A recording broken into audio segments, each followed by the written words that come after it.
The stagecoach lurched to a stop in a cloud of red dust that settled over everything like a shroud. Margaret Fielding pressed her handkerchief to her nose, squinting through the haze at what passed for civilization in Dry Willow, New Mexico territory. The year was 1883, and she'd traveled 3 days from Santa Fe to answer an advertisement that now seemed like the desperate act of a foolish woman. At 32, she was what they called a spinster back east. Here in the territories, they had other words, most of them unkind. The main street stretched before her, a single line of weather-beaten buildings that looked as if they'd been dropped from the sky and left where they landed. The general store leaned slightly to the left, its painted sign faded to illegibility. Next to it, a saloon exhaled the sour breath of last night's revelries. At the far end, the church steeple pointed accusingly at the cloudless sky, as if blaming heaven for the drought that had turned everything the color of old leather. Margaret lifted her carpetbag, everything she owned, compressed into worn tapestry and fraying handles. The weight of her mother's Bible and cast-iron pot made her shoulder ache, but she'd carried heavier burdens. She'd buried both parents, sold the failing dress shop in Missouri, and spent her last dollars on passage to this place where the advertisement promised a good home for a willing woman of Christian character. You, the mail-order bride. The voice belonged to Mrs. Pike, proprietress of the boarding house. Margaret had learned to read women like Mrs. Pike the way sailors read storms, something dangerous approaching behind the thin smile. "I've come in response to Mr. Cole's advertisement," Margaret said, keeping her voice steady despite the way her stomach twisted. 3 other women had arrived on the same coach, all younger, all prettier, all now preening like peacocks in the boarding house parlor. Mrs. Pike's laugh had edges sharp enough to draw blood. "Better hurry on over then. The vultures are already circling." The boarding house parlor smelled of rose water and desperation. Margaret counted 7 women, their ages ranging from barely 18 to perhaps 25. They'd arranged themselves like merchandise in a shop window, the blonde girl from Kansas City showing her dimples, the widow from Amarillo speaking in cultured tones about her late husband's ranch. The men of Dry Willow clustered near the door, hat brims turned nervously in calloused hands. They looked at Margaret, then through her, their gazes sliding past to younger faces, smoother skin, brighter smiles. She recognized the dismissal. It was as familiar as her own reflection. "Which one's Cole?" she asked a man standing near the window. He jerked his thumb toward the corner. "The one trying to disappear into the wallpaper." Jonah Cole stood apart from the others, his broad shoulders pressed against the faded roses of Mrs. Pike's prized wallpaper. Everything about him suggested a man who'd rather be anywhere else, from the way he kept his hat on indoors to the way his gray eyes tracked toward the door like a horse eyeing the barn. A scar ran from his left temple to his jaw, pale against sun-darkened skin. He had the look of a man who'd been broken and mended, but the mending hadn't quite taken. 2 boys flanked him. The older, perhaps 9, had his father's dark hair but none of his stillness. He bounced on his heels, scanning the room with bright, calculating eyes. The younger boy, maybe 6, clutched a wooden horse to his chest and pressed closer to his father's leg with each new arrival. Margaret watched as the blonde girl from Kansas City approached Cole, batting her eyelashes like semaphore flags. He answered her questions in monosyllables, his expression carved from stone. The boy with the wooden horse, Eli. She heard someone call him, wound his fingers into his father's coat. "Pa," the older boy said, tugging at Cole's sleeve. "That ain't her." "Samuel." Cole's voice was low, meant as a warning. But Samuel Cole had inherited something more than his father's coloring. He had the kind of determination that would either make him a success or get him hanged. "She ain't the one who can make proper biscuits. I can tell." "How can you tell?" the blonde girl asked, her dimples faltering. "You got soft hands," Sam announced. "Soft hands can't work dough right. Eli, show her your horse." The younger boy reluctantly held up the wooden toy. It was crudely carved, but worn smooth with handling, the kind of treasure that lived in pockets and under pillows. "Our mom made good biscuits," Eli whispered, "before she went to heaven." The blonde girl's face went through several expressions before settling on discomfort. She murmured something about checking on her luggage and retreated. Margaret found herself moving forward, not toward Cole, but toward the boy with the wooden horse. She knelt, bringing herself to his eye level, careful not to crowd him. "That's a fine horse," she said. "Does he have a name?" Eli studied her for a long moment. "Buttermilk, like Ma's horse." "Buttermilk's a good name, strong but gentle." She didn't reach for the toy, didn't try to touch the child. She'd learned that trust, like bread dough, couldn't be rushed. "I had a horse named Thimble when I was your age. Called her that because she was small but tough, like a thimble protecting your finger."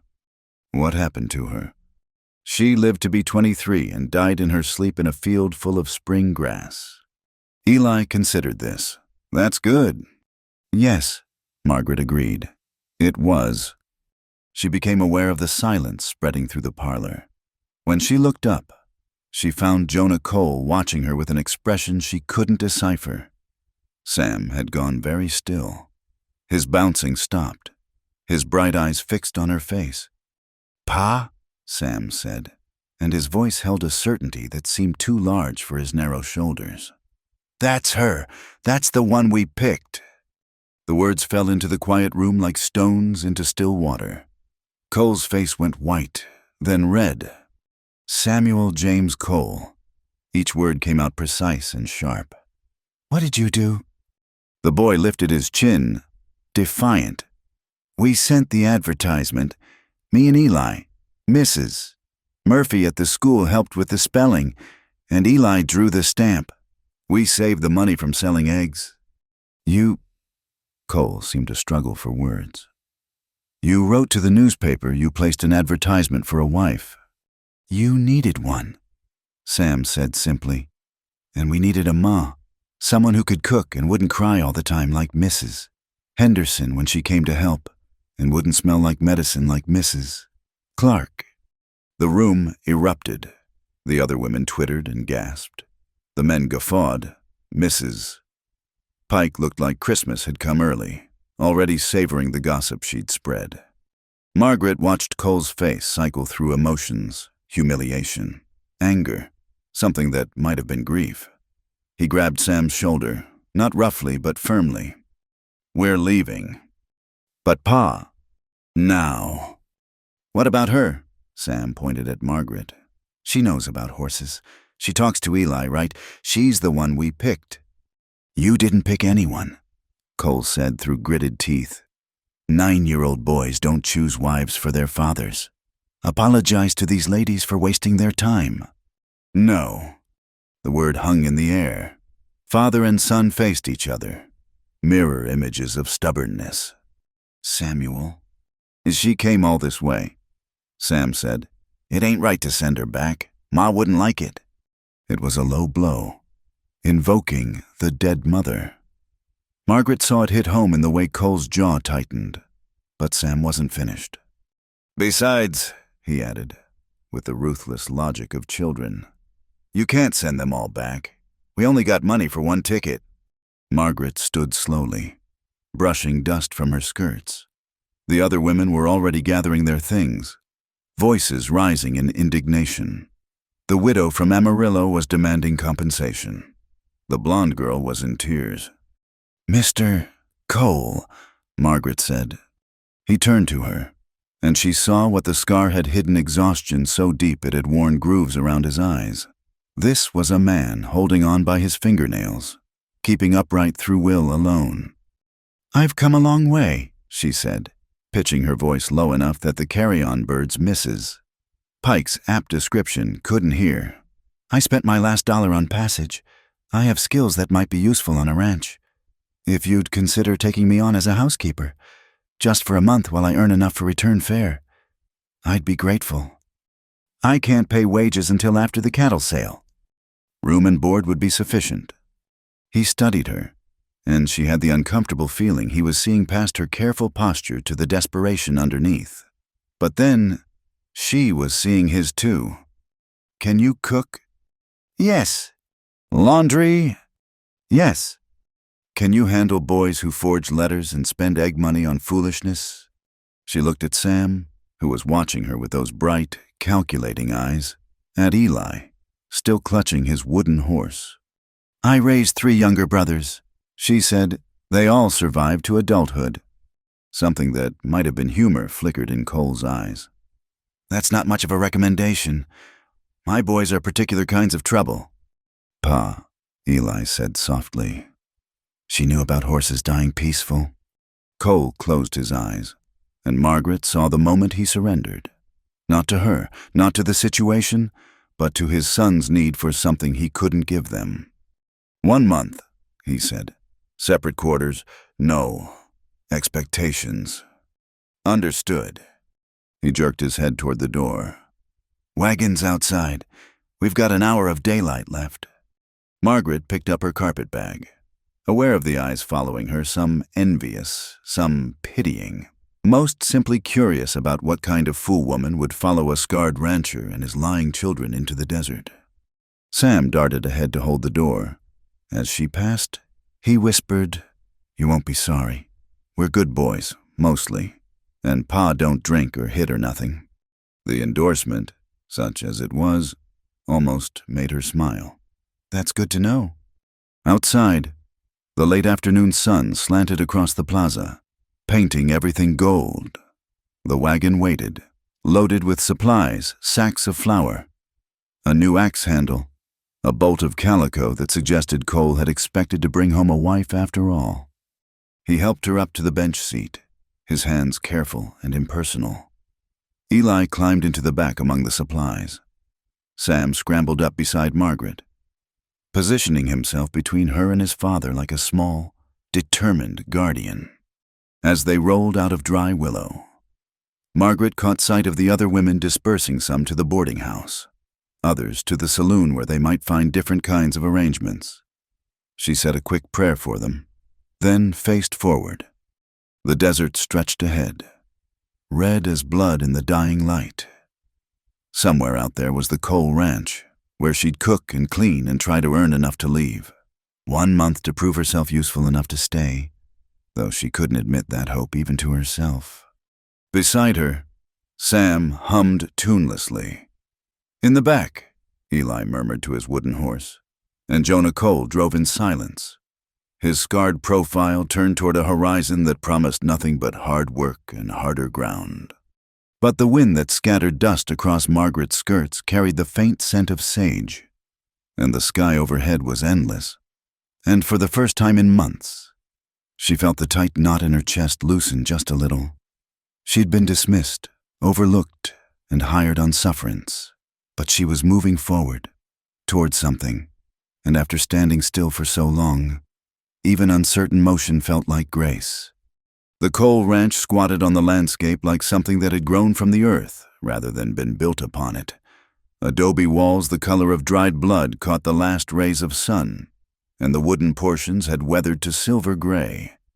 It wasn't much main house, barn, chicken coop, and a lean-to that might have been quarters for hired hands in better times. "That's the necessary." Sam pointed to an outhouse. "And that's where you'll sleep." He indicated a small room attached to the main house but with its own entrance. Used to be for Gran before she passed. Margaret climbed down from the wagon, her muscles stiff from the journey. The boys scattered like quail Sam to tend the chickens, Eli trailing after him, still clutching his wooden horse. Jonah Cole hefted her carpet bag without being asked.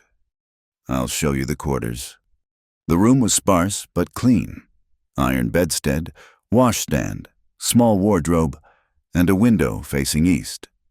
Someone Cole, she supposed, had laid fresh linens on the bed and placed a pitcher of water on the washstand.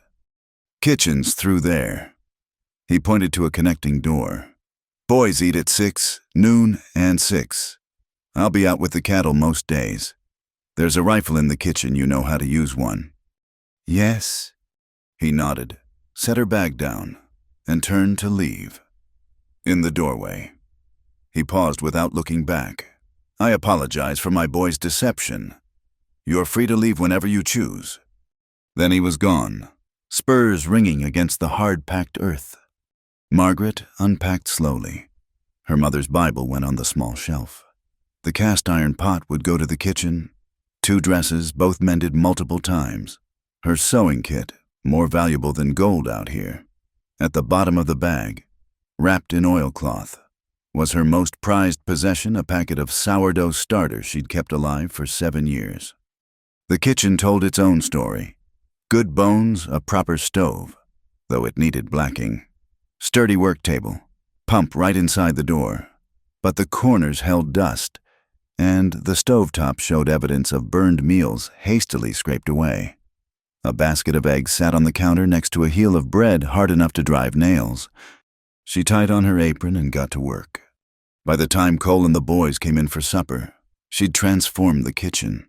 The stove gleamed black, windows sparkled, and the smell of baking bread filled the air. She'd found salt pork and beans in the pantry, an onion growing eyes in a bin, and had produced something resembling a meal. Sam stopped dead in the doorway. It smells like, he caught himself. Like food, Eli finished softly. They ate in silence at first, the boys stealing glances at her between bites. Cole methodically cleared his plate, his expression unreadable. When Sam reached for a 3rd piece of bread, his father finally spoke. "Slow down. It's not going anywhere." "It might," Sam said. "Remember when Mrs. Henderson made cornbread and the chickens got into it?" "The chickens got into it because you left the door open." "They were hungry too." Margaret bit back a smile. "There's more in the oven for morning." 3 sets of eyes turned to her. "You made extra," Eli whispered. "That's what you do with bread. Make enough for now and later." The boy clutched his wooden horse tighter, as if extra bread was a concept too wonderful to trust. After supper, the evening routine revealed itself. Cole disappeared to check on the animals. Sam cleared plates with only minor prompting. Eli fed scraps to the barn cats that weren't supposed to be in the house, but somehow always were. "Pa says we got to wash up before bed," Sam announced. "Every night, even when we ain't dirty." "Aren't dirty," Margaret corrected automatically. "That's what I said." She heated water, supervised washing, and noticed both boys had outgrown their nightshirts. Another task for her sewing kit. Eli submitted to face washing with resignation. But when she reached for his wooden horse to set it aside, he jerked back. "It's all right," she said. "You can keep it." Trust was earned in small increments, she reminded herself. Like interest on a loan, accumulated slowly. Cole returned as she was banking the fire. He glanced at the kitchen clean dishes, covered bread, everything in order, and something in his shoulders loosened a fraction. "They give you any trouble?" "None to speak of." He studied her, that careful assessment she was learning to recognize. "I'll be out before dawn. Cattle need moving to the south pasture. I'll have breakfast ready." A week passed in careful routine. Margaret rose before dawn, had coffee and biscuits ready when Cole emerged. He'd eat standing up, pour coffee into a tin cup, and disappear until noon. The boys would stumble out later, Sam chattering, Eli silent but watching everything. She filled the days with necessary work, mending the pile of torn clothes that had accumulated. Teaching Sam his letters while she worked the boy was smart but had the attention span of a magpie. Coaxing Eli to speak by asking about his horse. Learning that buttermilk had different moods and preferences as elaborate as any living animal. On the 8th day, she found the saddles. They were in the barn, 3 of them needing repair. The leather had dried and cracked, stirrups hung loose. She'd watched her father work leather, knew the basics. By noon, she had 1 saddle apart, cleaning and oiling each piece. Cole found her there when he came in for dinner. "What are you doing?" "These need tending," she said, not looking up from her work. "Leather rots if you don't keep it oiled." "I know that." "Then you also know it's been too long?" He was quiet for so long she thought he'd left. Then, "That was Sarah's saddle. My wife's." Her hand stilled. "I can leave it be." "No." The word came out rough. "It needs tending. She'd hate to see it ruined." Margaret worked in silence for a moment. "Tell me about her." "Nothing to tell. She died. Fever took her 2 winters ago." But he didn't leave. Instead, he picked up a bridle and began working oil into the leather. They worked side by side without speaking until Sam burst in announcing he was starving and why wasn't dinner ready. That afternoon brought the sandstorm. Margaret saw it coming. A brown wall rolling across the desert like judgment. She'd learned the signs in her first week, the way the air went still, how the birds disappeared, the peculiar yellow tinge to the light. "Sam," she grabbed laundry from the line, "get your brother, now!" The boys ran for the house.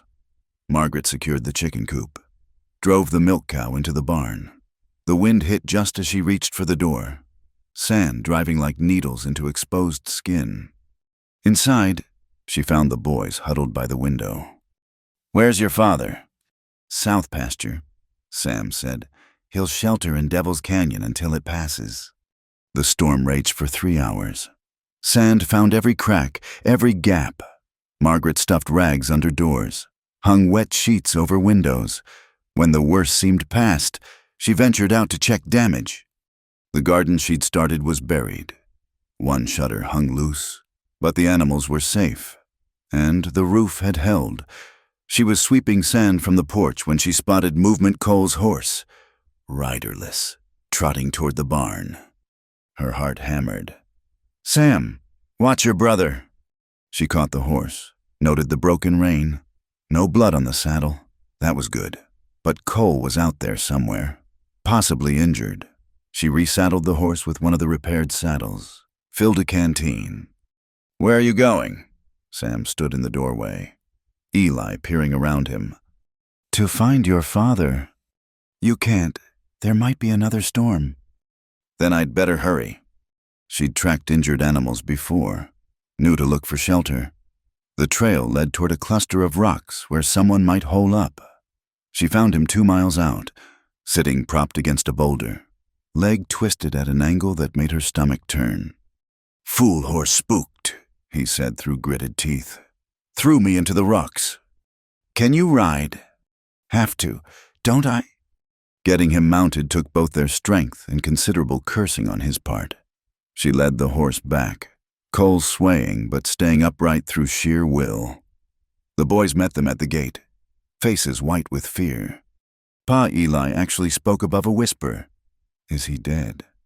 "No, sweetheart, but he's hurt. Sam, run for Dr. Forsyth." "Doc's in Amarillo till next week." Margaret bit back words unsuitable for young ears. "Then we'll manage ourselves. Help me get him inside." They wrestled Cole to his bed. The leg wasn't broken, she determined, but badly wrenched. She wrapped it, dosed him with willow bark tea despite his protests, and assigned the boys to take shifts watching him. "I don't need nursemaiding." Cole growled. "No, you need sense, but that seems in short supply." She tucked a quilt around him with perhaps more force than necessary. "So you'll make do with nursing."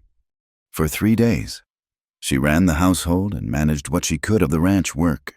Sam proved surprisingly capable, feeding stock and collecting eggs without complaint. Eli stationed himself by his father's door, wooden horse in hand, standing guard.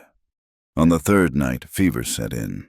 Margaret had seen fever before, knew its dangers. She bathed Cole's face with cool water, forced tea between his lips. Sometime near midnight, he began talking broken words about Sarah, about failing the boys, about the banknote coming due. "Hush," she said. "Save your strength." His hand caught hers, grip surprisingly strong. "Why did you come?" "You know why. The advertisement." "No." His eyes, bright with fever, fixed on hers. "Why did you really come?" She could have lied, made up something about adventure or opportunity. Instead, she found herself speaking truth in the darkness. Because I was invisible. In Missouri. I walked through rooms and no one saw me. Served at tables where people talked over my head like I was furniture. I came because at least here, the emptiness is honest. The desert doesn't pretend you matter when you don't. His grip tightened. You matter. The fever broke near dawn. Margaret dozed in the chair beside his bed, waking when she felt eyes on her. Cole was watching her, lucid now. Something unreadable in his expression. The boys. Asleep. Sam fed all the animals. Eli hasn't left the hallway. And you haven't left this chair.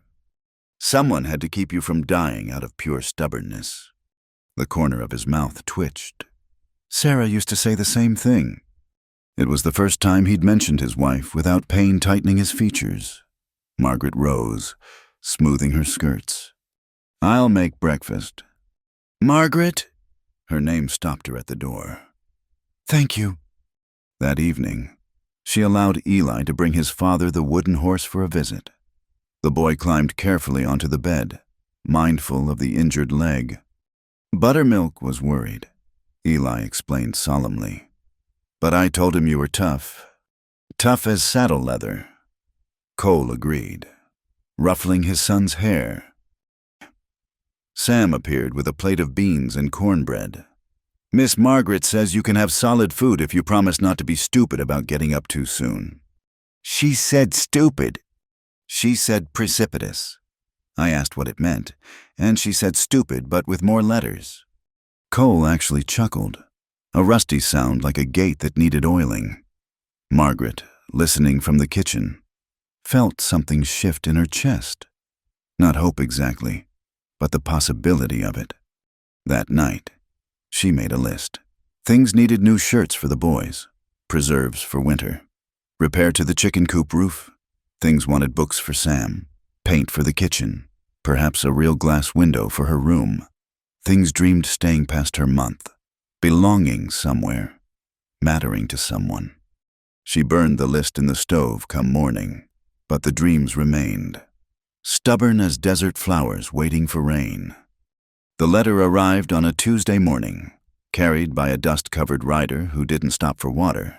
Margaret signed for it, noting the First National Bank of Amarillo letterhead with a sinking feeling. Such letters rarely brought good news. Cole was out checking fence lines with Sam. She placed the envelope on the kitchen table where he'd see it, then went about her morning tasks. But her eyes kept returning to that cream-colored paper, official and ominous as a rattlesnake in the garden.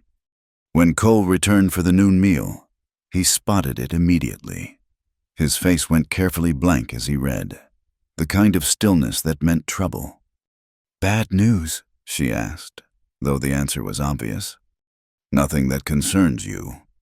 He folded the letter, tucked it in his shirt pocket. My affairs are my own. The rebuff stung, but Margaret had learned to read the signs of worry in the 3 weeks she'd been at the ranch. The way he pushed food around his plate without eating. How his hand kept moving to that pocket, touching the letter like probing a sore tooth. That afternoon, Silas Brant arrived. Margaret recognized the type before he opened his mouth. Soft hands that had never held anything heavier than a pen. Clothes too fine for the territory. Boots that had never seen honest dirt. He rode up in a hired buggy with First National Bank, painted on the side in gold letters that caught the sun like a warning. Mr. Cole. Brant dismounted with practiced ease. I trust you received our correspondence. I did. Then you understand the situation. 2 missed payments puts you in default.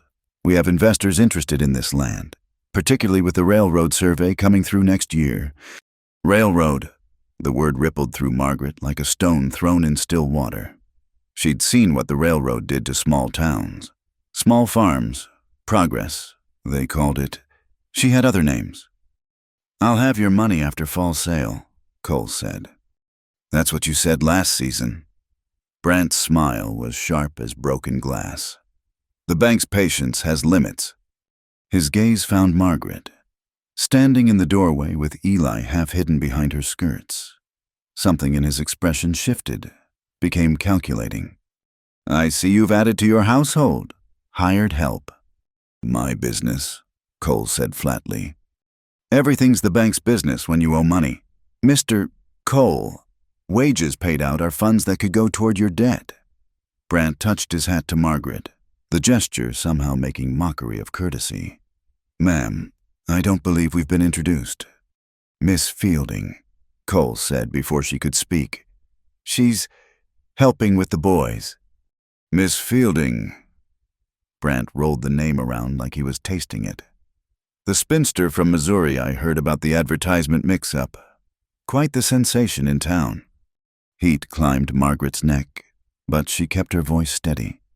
News travels fast in small places. Indeed it does, almost as fast as railroad tracks. Some might say. His smile widened. You know, Miss Fielding, a woman of your experience, might find opportunities in a growing town. Once the railroad comes through, there'll be need for seamstresses, laundresses, respectable work for unattached females. The insult was subtle but clear. Unattached females, as if she were livestock that had wandered from its pen. Miss Fielding has employment, Cole said, his voice dropping to a dangerous register. For now. Brant climbed back into his buggy. 3 months. Mr. Cole. Full payment or forfeiture. The railroad won't wait, and neither will we. After he left, silence settled over the ranch like dust. Cole stood rigid, staring at the dust plume of Brant's departure. Eli crept out from behind Margaret. Wooden horse clutched tight. Pa, Sam had appeared from the barn, face worried. Was that the bank man? Get back to your chores. But Pa? Now, Samuel. The boy fled. Cole turned toward the house, saw Margaret still in the doorway, and his expression hardened further. Don't, he said. I didn't say anything. You're thinking it loud enough. He stalked past her into the house. That night at supper, the tension was thick enough to cut. Even Sam stayed quiet, sensing the storm brewing in his father's silence. Margaret served beans and cornbread, poured coffee, moved around the edges of their worry like a ghost. Finally, she couldn't stand it. There might be ways to raise money. Cole's fork stopped halfway to his mouth. I said my affairs don't concern you. They do if I'm to be put out in 3 months' time. You'll have your wages by then. Enough to go wherever you please. The words shouldn't have hurt. They had an agreement. After all, 1 month. She'd already stayed 3 weeks. But something had shifted in those weeks in the way Eli sometimes took her hand. How Sam brought her prairie flowers. How Cole's eyes found her across the supper table. I could help, she said quietly. I have skills beyond cooking and mending. No. You haven't even heard. I said no. He pushed back from the table. I don't take charity, especially from women who'll be gone come first frost. The door slammed behind him. Sam and Eli sat frozen, beans congealing on their plates. Is Pa sending you away? Eli whispered. No, sweetheart. Your pa's just worried about grown-up things. The bank man was mean, Sam said. He looked at you like Mr. Hutchins looks at horses he wants to buy cheap. Too perceptive by half. This one. Margaret began clearing plates, kneading the familiar work. Finish your milk, both of you. Later, after the boys were abed, she found Cole sitting on the porch steps, staring at nothing. She settled beside him, not close enough to touch, but close enough to share the silence. Sarah's father left her some money, he said eventually. Not much, but enough to buy this place outright. She loved it here, said the desert made her feel clean. Margaret waited, knowing words were like splinters. Sometimes they had to work their own way out. First year was good. Cattle prices high, plenty of rain. Then the drought came. Lost half the herd. Sarah got sick. Doctor bills, medicines that didn't work. He rubbed his face. Bank was happy to loan against the land. Just temporary, they said, until things turned around. Things rarely turn around on their own. No. He glanced at her. What skills? Beg pardon? You said you had skills beyond cooking. What skills? Hope flickered. My mother ran a dress shop. I know accounts, ordering, dealing with suppliers. And she hesitated. I've seen the crews working on the railroad spur near Springer. Those men need services laundry, mending, decent food they don't have to cook themselves. You want to take in washing? His tone held disbelief. I want to survive. So do you. She met his gaze squarely. Pride makes poor soup. Mr. Cole. A ghost of a smile touched his mouth. Sarah used to say something similar. Pride makes a cold bedfellow, was how she put it. Wise woman. She was. The smile faded. But she's gone. And I'm left with 2 boys who forged letters and a ranch the bank wants to sell to the highest bidder. 3 boys, Margaret corrected. You're as stubborn as your sons. That surprised a chuckle from him. You've got sand, Miss Fielding, I'll give you that. Then let me use it. The railroad crews are camped 20 miles north, working their way south. I could ride out twice a week. Collect mending, bring it back. You've got that old copper wash tub. And I saw a mangle in the barn. That's a full day's ride there and back. I've made longer trips with less purpose. He was quiet so long she thought he'd refuse again. Then, we split any earnings, 60-40. 50-50, she countered. I'm doing the work. On my horse, with my wagon, under my roof. 50-50, she repeated. Or I take Sam's advice and start my own operation in town. Sam advised that. This morning, he's got a head for business. That one says I could rent the old assay office for next to nothing. Cole shook his head. Boy's too smart for his own good. He extended his hand. 50-50. But I go with you the first time. I won't have you riding into a camp full of railroad men alone. She shook on it, his calloused palm warm against hers. Agreed. 2 days later, she discovered the bees. She'd been gathering prickly pear fruits, careful of the spines, when she heard the humming. Following the sound led her to a dead cottonwood, its hollow trunk alive with wild bees. The insects flew in and out, legs heavy with pollen from the few desert flowers that bloomed despite the drought. Margaret had kept bees in Missouri, knew their ways. These were survivors, making sweetness from bitter landscape. Like everything else out here, they'd adapted or died. That evening, she proposed her second business venture. Bee hunting, Cole repeated, as if the words were foreign. There's a hive in the old cottonwood near Willow Creek. Wild bees, probably been there for years. I could hive them properly.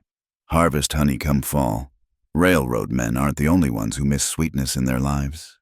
Sam's eyes lit up. Honey, real honey. If we're careful and lucky. How much would it cost?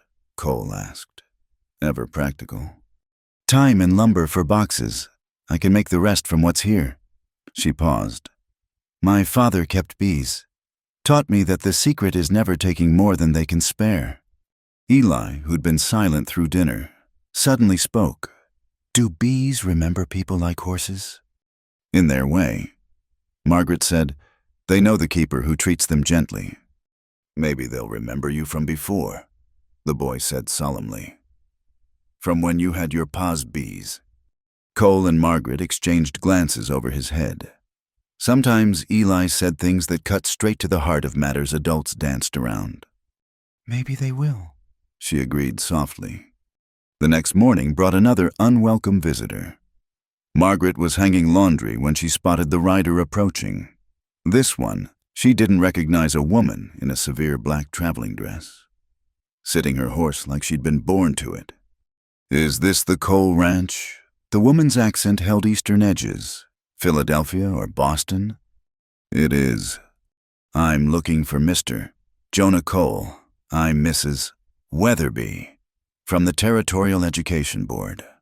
Margaret's stomach dropped. Education Board meant questions about the boy's schooling. which had been sporadic at best since their mother died. "He's in the south pasture. I can send someone." "That won't be necessary. You are." "Margaret Fielding. I help with the household." "Mrs. Weatherby's gaze sharpened. "The woman from the advertisement debacle." "Did everyone in the territory know about that? I'm employed as housekeeper." "I see." She dismounted with surprising grace. "Well, Miss Fielding, perhaps you can help me. I'm here about the boys' education. There have been concerns raised." "By whom?" "I'm not at liberty to say, but when children of school age aren't attending regularly, it's our duty to investigate." Brent, it had to be. Another pressure point to force Cole's hand. "The boys do their lessons," Margaret said carefully. "Sam practices his letters, and Eli is learning to read." "Under whose instruction?" "Mine." "And your qualifications?" "I finished 8th grade and helped raise 3 brothers to literacy." Mrs. Weatherby made a note in a small book. "Adequate for frontier standards. I suppose I'll need to speak with Mr. Cole about formal arrangements. The new school in Dry Willow has an excellent teacher." 20 miles each way," Margaret pointed out. 40 miles a day for young boys. "There are boarding arrangements available. Several ranching families have taken advantage." "No." Cole's voice came from behind them. He'd approached silently, a skill that still startled Margaret. "My boys stay here." "Mr. Cole." Mrs. Weatherby's smile was professionally bright. "How fortunate. I was just explaining the educational opportunities available. My boys are educated. Irregularly, from what I understand, and with your wife's passing, their education is seen to—" His tone would have sent sensible people running. Mrs. Weatherby was apparently not sensible. "By a temporary housekeeper with an 8th grade education. Miss Fielding's arrangements here aren't your concern." "The welfare of territorial children is precisely my concern." She made another note. "I'll need to assess the boys' current educational level. If it's found lacking, the board has authority to insist on proper schooling." The threat hung in the air like smoke. Cole's jaw worked. But Margaret spoke first. "Of course. Would you like to test them now? Sam's particularly strong in arithmetic, and Eli's reading comprehension is advanced for his age." It was a bluff. Sam could barely multiply, and Eli still moved his lips when reading. But sometimes a confident lie bought time to make truth. Mrs. Weatherby consulted a pocket watch. "I have appointments in town. I'll return next week for formal assessment. Please have the boys prepared." After she left, Cole turned on Margaret.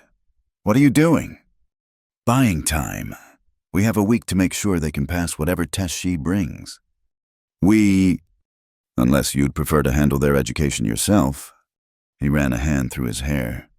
"They're setting snares. Brant. The bank. Now this. Then we'd better learn to jump higher." She started toward the house, then paused. "Your wife, did she teach them?" "Every evening.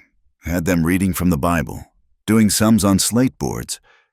His voice roughened. I couldn't." "I understand." And she did. Some chairs stayed empty, not from neglect, but from the weight of memory. "We'll manage." That night, she instituted formal lessons. Sam groaned, but submitted when she pointed out that passing the test meant staying home. Eli traced letters with painful concentration, tongue poking out between his teeth. "Why do they want to take us away?" Sam asked suddenly. Margaret chose her words carefully. "Sometimes people think they know what's best for others. But they don't know us." "No," she agreed. "They don't." Cole appeared in the doorway, watching his sons bent over their slates. Something in his expression made Margaret's chest tight. "There's paper in Sarah's desk," he said quietly. "And her teaching books, if they'd help." It was an offering. She understood, not just of supplies, but of trust. She nodded, not trusting her voice. Later, going through Sarah Cole's careful notes on her son's education, Margaret found more than lesson plans.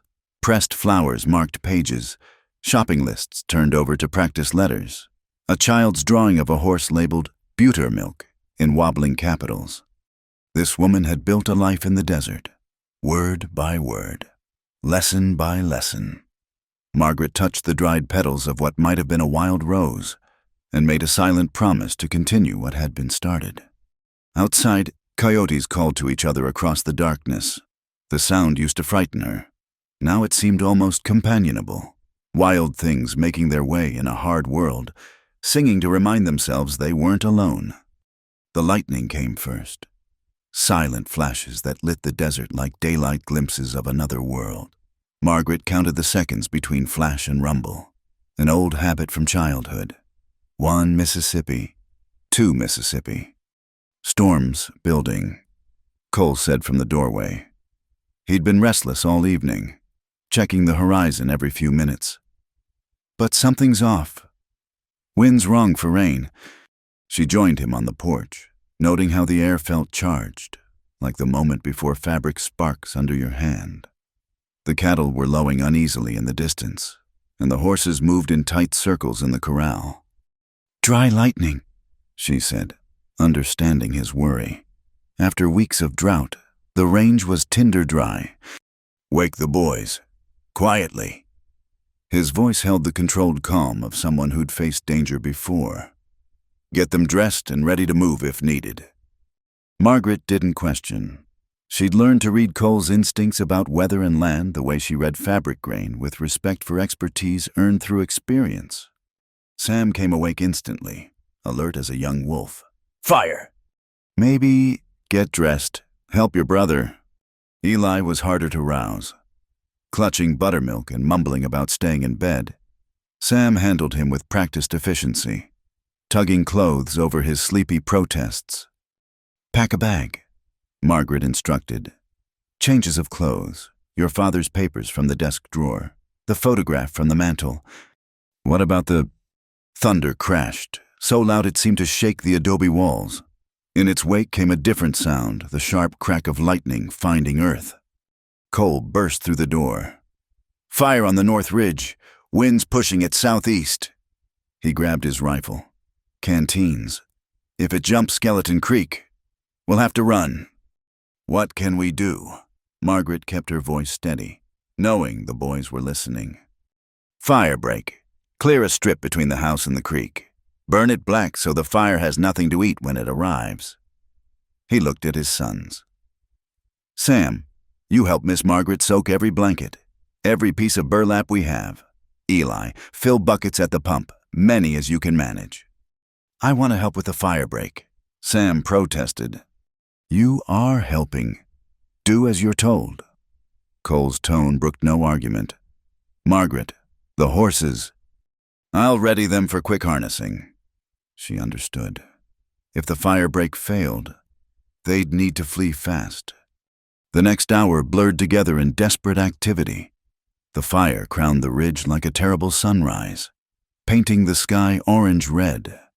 Smoke began to drift down, acrid and choking.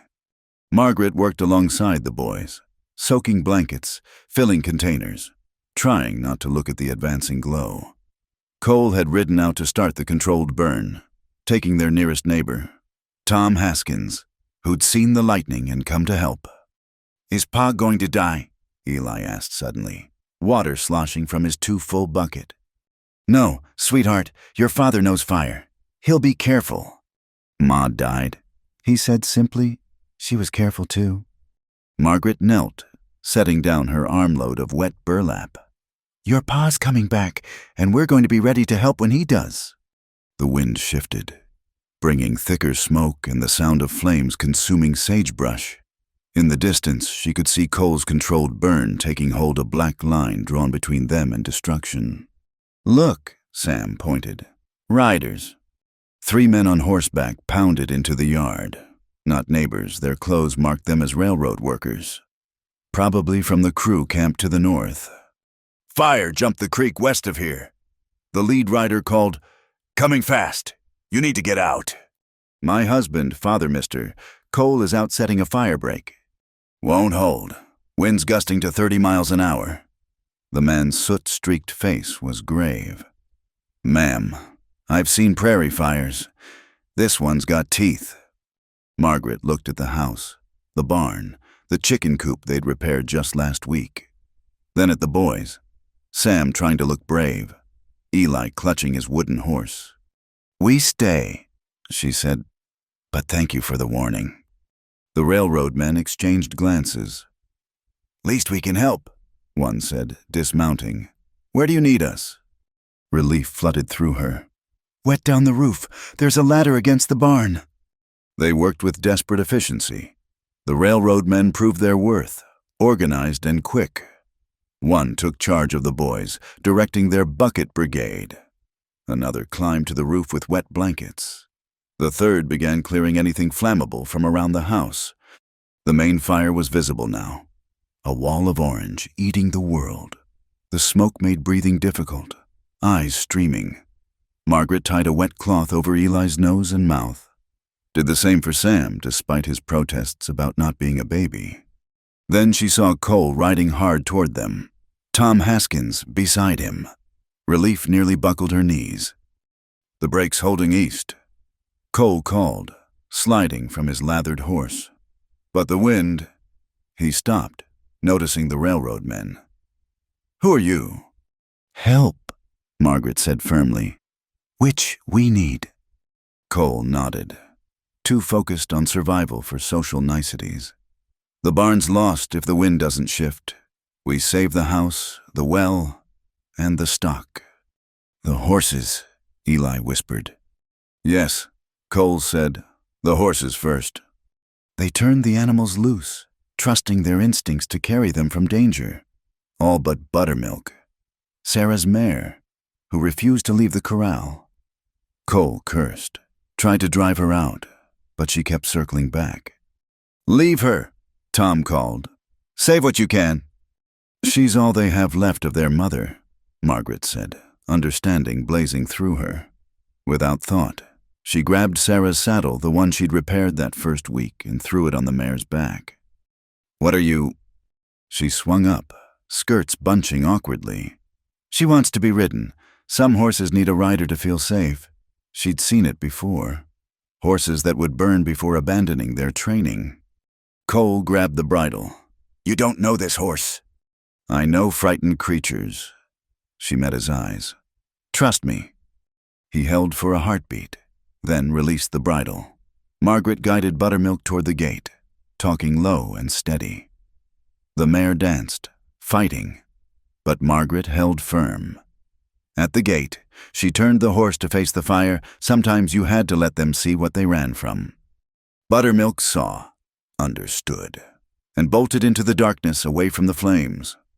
Margaret hit the ground hard, rolling as her father had taught her. Hands pulled her upright, Cole, his face a mask of fear and fury and something else. Fool woman, he growled, but his hands were gentle as they checked for injury. Brave, magnificent fool. The mare. Safe, running like hell for the south pasture. He pulled her against him for one fierce moment, then pushed her toward the house. Inside, now. The fire reached the creek. For a terrible moment, it seemed Cole's firebreak would fail.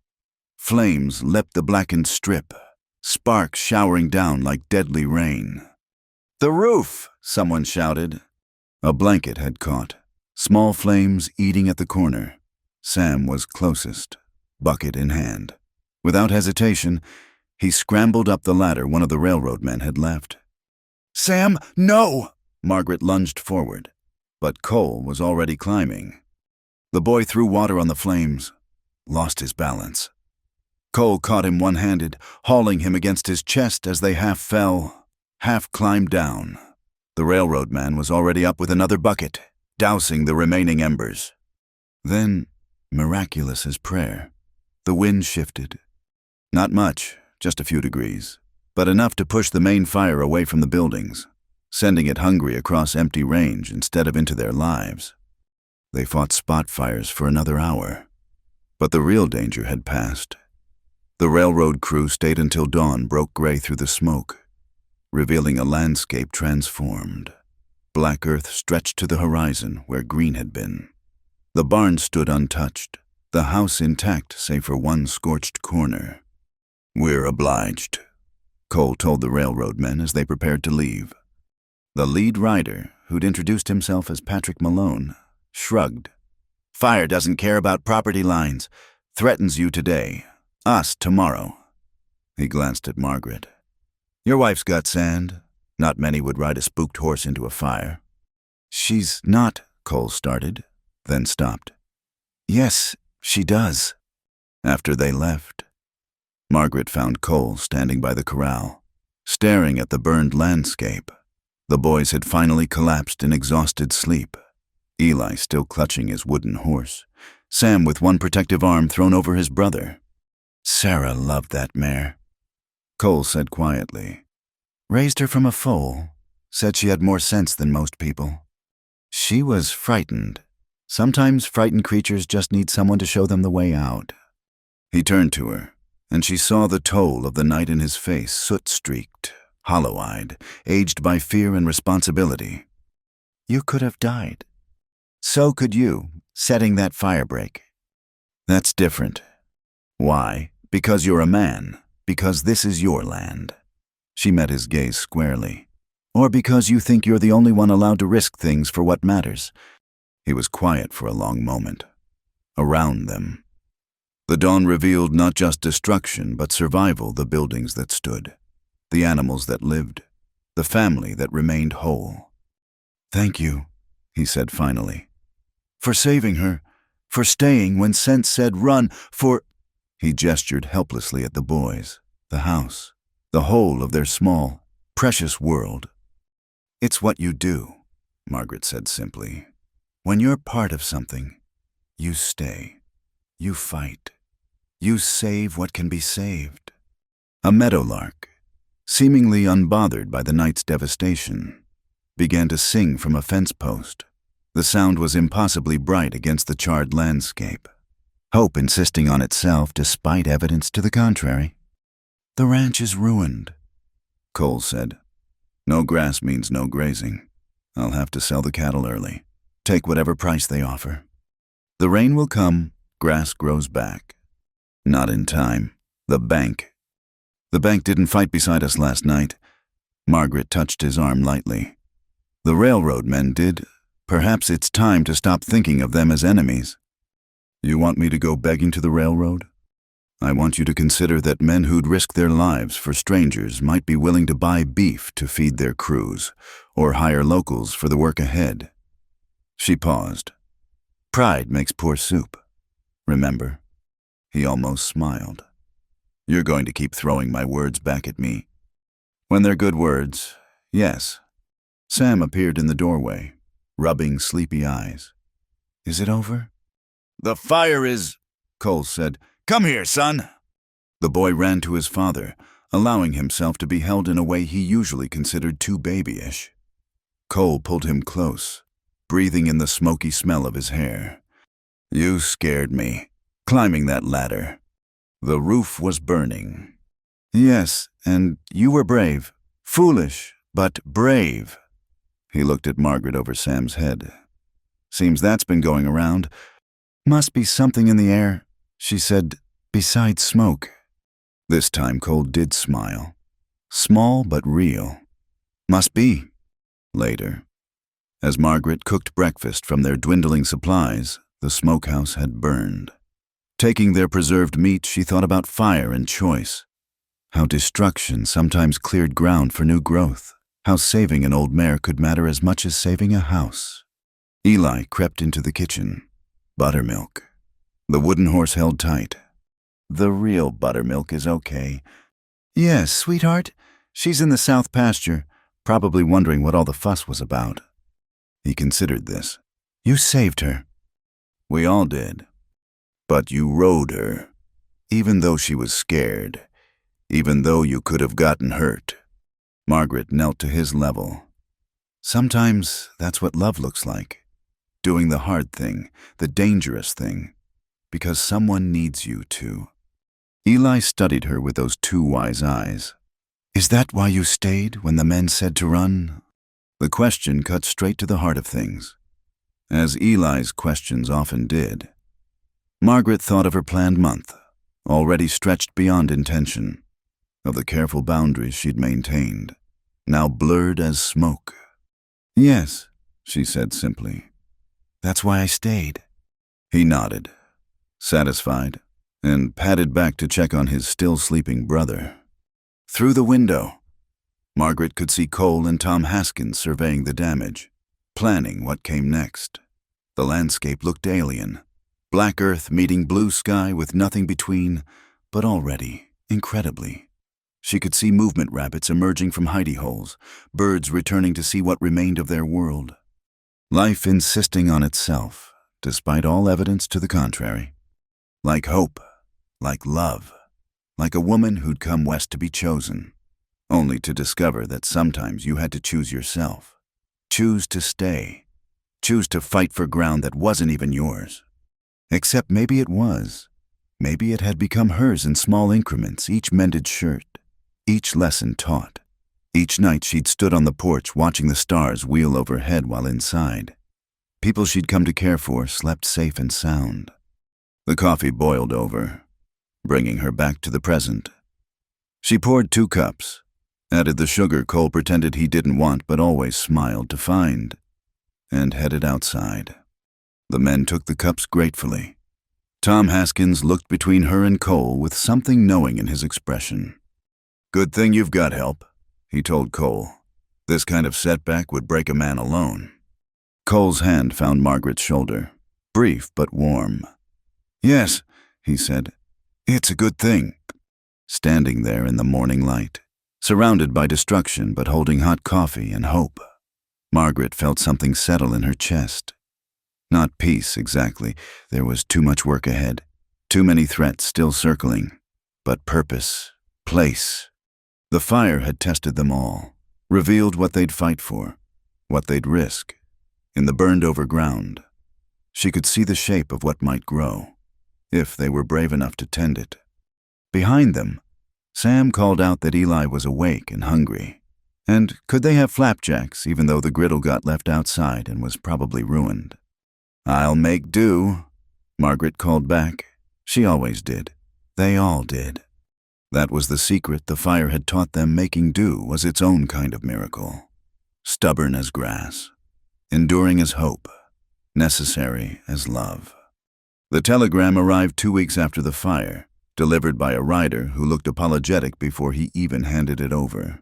Margaret signed for it, her heart sinking at the Philadelphia origin stamp. Nothing good ever came from back east these days. Cole was in town, negotiating with the railroad crew foreman about beef prices.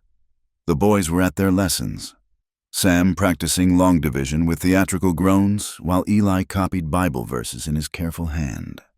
She set the telegram on the table, unopened, a yellow harbinger of trouble. But when Cole returned near dusk, his face grim from unsuccessful negotiations, she knew it couldn't wait. He read it twice, his expression cycling through surprise, anger, and something that looked like fear. Without a word, he handed it to her. Arriving November 10th. Stop. Legal counsel advises immediate action regarding custody. Stop. Children require proper Eastern education. Stop. Caroline Hartwell. Margaret calculated quickly. November 10th was 8 days away. Sarah's sister. Sister-in-law. Her brother's widow. Cole sank into a chair like a man expecting a blow. She never approved of Sarah marrying me. Said she was throwing away her life, moving to the territories. Can she really take them? She's got money, lives in a big house on Rittenhouse Square.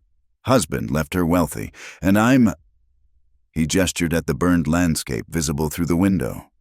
A failed rancher who can't even pay his banknote. You're their father. That might not be enough. Not if she's got lawyers. Not if Brandt testifies about the foreclosure. He rubbed his face. I should have seen this coming. She wrote after Sarah died, offering to take the boys. I refused. Thought that was the end of it. Margaret felt anger kindle in her chest. Bad enough to fight banks and fire and drought, but to have someone swoop in claiming to know what was best for children they hadn't seen in years. What does she know about Sam and Eli? When did she last visit? Never. She's never met them. Sarah sent photographs, letters, but Caroline always had reasons not to travel. Too dangerous, too uncivilized, too far from proper society. His voice turned bitter. But now she wants to save them from my improper influence. Sam appeared in the doorway. Division abandoned. Pa, what's wrong? Nothing. Son, finish your lessons. But Sam had inherited his father's ability to read trouble in the air. Is it the bank again? I said it's nothing. The boy's jaw set in a familiar stubborn line. But he retreated. Margaret heard him whisper to Eli. Saw the younger boy's face crumple with worry. They know something's wrong, she said quietly. They know too much already. About the bank, the debts, the fire. Children shouldn't carry such burdens. Children carry what their parents give them, admit it or not. Better they hear truth from you than fears from their imagination. He looked at her then, really looked, as if seeing her for the first time. When did you become so wise about children? When I raised 3 brothers while my mother slowly died and my father lost himself in a bottle. The words came out flat, matter of fact. Children are stronger than we credit. It's the not knowing that breaks them. That night, after a supper heavy with unspoken worry, Cole gathered his sons by the fireplace. Margaret busied herself with mending, present but not intrusive. Boys, Cole began, then stopped, searching for words. You remember Aunt Caroline from your mother's letters? Sam nodded slowly. Eli just clutched buttermilk tighter. She's coming to visit. Why? Sam's suspicion was immediate. She wants to meet you. See how you're doing. She wants to take us away. It wasn't a question. Sam had his father's instinct for trouble. Like Mrs. Weatherby talked about sending us east for school. No one's taking you anywhere. But she wants to. That's why you're scared. Cole flinched. I'm not. You are. You get the same look when the bank man comes. Sam turned to Margaret. Tell him he can't lie to us. Tell him we need to know. Margaret set down her sewing. Sam's right. They need to know what might happen, so they can be prepared. Cole's shoulders sagged. Your Aunt Caroline thinks you might be better off living with her. In Philadelphia, where there are proper schools and advantages. We don't want advantages. Eli whispered, we want to stay home. I know, son, and I want you to stay. But sometimes what we want and what happens aren't the same thing. So we fight, Sam said fiercely. Like with the fire. We fought that and won. This is different. This is lawyers and papers and... Then we get our own papers. Sam jumped up, pacing like a caged wildcat. We'll tell them we won't go. We'll run away if they try to take us. Samuel, sit down. No, you're giving up, just like with the ranch. Like with the bank. You always give up. The words hung in the air like a slap. Cole went very still, and Margaret saw the blow land. Saw him absorb it the way he absorbed everything in silence. Sam, she said quietly, apologize to your father. But it's true, he... Apologize. Something in her tone cut through his anger. He looked at his father's face, saw the hurt there, and crumbled. I'm sorry, Pa. I didn't mean...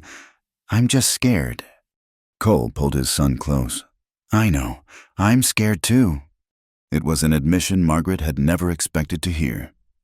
Eli scrambled over, wrapping his small arms around his father's neck. The 3 of them huddled together, and Margaret felt her heart crack at the sight. Later, after the boys were abed, she found Cole on the porch, staring at nothing. The boy's not wrong, he said. I do give up. Gave up when Sarah died. gave up on the ranch when the drought hit. Maybe they would be better off. Stop! She sat beside him, close enough that their shoulders touched. You didn't give up. You survived. There's a difference. Is there? Yes, giving up is walking away. Surviving is staying even when everything breaks. She thought of her own life. The dress shop failing, parents dying, youth fading into spinsterhood. Sometimes just staying upright is its own kind of fight. Caroline can give them things I can't. Education, culture, opportunity. She can give them Philadelphia. You give them home. A burned ranch and debt isn't much of a home. Home isn't buildings or bank accounts. Margaret chose her words carefully. It's knowing someone will come looking if you're late. It's a wooden horse that matters more than gold because your mother carved it. It's a father who sets fire breaks in the dark because protecting you matters more than protecting himself. Cole was quiet for a long moment. You make me sound better than I am. I say what I see. And what do you see? The question hung between them, loaded with more than the words themselves. Margaret felt the weight of it, the invitation and the danger. I see a man who's forgotten his own worth, she said finally, who measures himself by what he's lost instead of what he's kept. He turned to her then, and in the moonlight she could see the naked hope in his eyes. Margaret, Mr. Cole. She used his formal name deliberately, a barrier against whatever he'd been about to say. We should discuss practical matters. Caroline will arrive expecting to find an unmarried man raising children alone. That gives her ammunition. Understanding dawned in his eyes. You're suggesting... I'm suggesting that a man with a wife presents a different case than a bachelor, legally and socially. A business arrangement. A legal arrangement, for the children's sake. He was quiet so long she thought he'd refuse. Then, you'd do that bind yourself to a failing ranch and another woman's children. I've been here 2 months. The work won't change, married or not. That's not what I asked. She met his gaze. Yes, I'd do that. Why? Such a simple question, such a complicated answer. Because Sam brought her wildflowers. Because Eli trusted her with his fears. Because watching Cole fight for his family made her want to fight alongside him. Because somewhere between that first dusty day and this smoke-scented night, she'd stopped being a visitor and started being necessary. Because they need me, she said simply. And I need to be needed. He reached for her hand, calloused fingers gentle. It wouldn't be fair to you, a marriage without love. Love comes in many forms, she said carefully. Love for children, love for land, love that grows slowly, like winter wheat. Sarah and I had fire, passion, the kind of love poets write about. And look how that ended.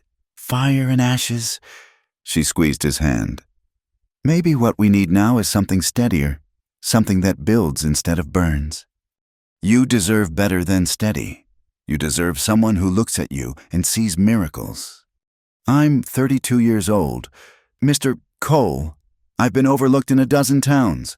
I've been the plain one, the practical one, the one men's eyes skip past to find prettier faces. She kept her voice even. I know what I am, and I know what I'm offering. Marriage for the children's sake, partnership for survival's sake, companionship because the nights are long and the work is hard. And if Caroline still wins, if the courts decide against us, then at least we fought. At least the boys know we tried everything. He lifted their joined hands, studied them in the moonlight. His thumb traced the calluses on her palm, marks of work and determination. When? Before Caroline arrives. Town has a justice of the peace. All right. He stood, pulling her up with him. Margaret Fielding, will you marry me for purely practical reasons? Despite everything, she felt a smile tug at her lips. Jonah Cole, for purely practical reasons, I will. They were married 3 days later in the front room of Judge Whelan's house. Tom Haskins stood as witness, his wife Vera holding Eli's hand. Sam served as his father's best man, standing straight and serious in his cleanest shirt. Margaret wore her good dress, the brown serge she'd saved for Sundays that never came. Cole had shaved careful and close, the scent of soap and bay rum replacing the usual leather and smoke. When he took her hand for the vows, his fingers trembled slightly. "Do you, Jonah Michael Cole, take this woman?" The words washed over her. Ancient promises about loving and cherishing. She kept her eyes on Cole's face, seeing the conflict there. He was speaking vows to her while Sarah's ghost stood between them. Blessing or curse she couldn't tell. "I do," he said, voice steady. "Do you, Margaret Ann Fielding?" She thought of all the dreams she'd carried west, all the hopes for being chosen, being wanted. This wasn't what she'd imagined. But maybe grown-up dreams looked different than girlish ones. Maybe they looked like choosing each other for reasons deeper than romance. "I do." Judge Whelan pronounced them married. Cole leaned in, brushed the lightest kiss across her cheek. Proper, respectful, distant as mountain snow. "It's done then," he murmured. "It's begun," she corrected. Outside the judge's house, Vera Haskins pulled Margaret aside. "I know this was quick, but Jonah's a good man. Been lost since Sarah died, but a good man underneath." "I know." "Do you," Vera studied her shrewdly, "do you know what you've taken on? That ranch is failing. The boys are wild with grief they can't name. And Jonah, he's the kind who'll blame himself if he can't give you what he gave her."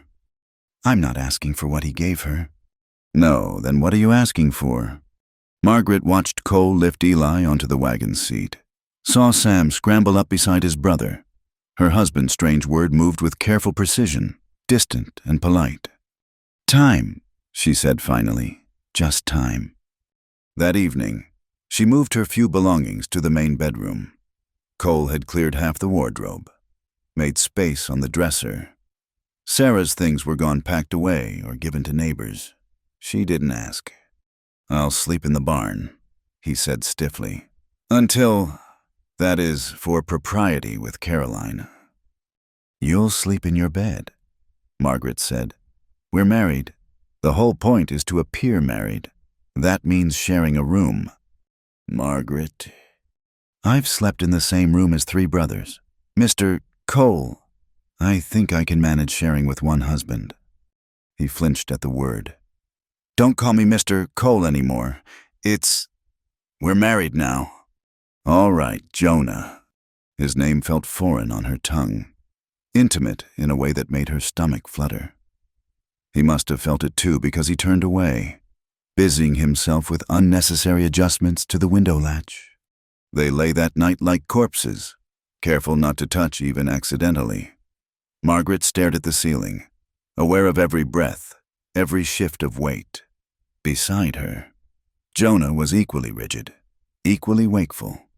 "This was a mistake," he said into the darkness. "Which part?" "I've trapped you, bound you to a sinking ship.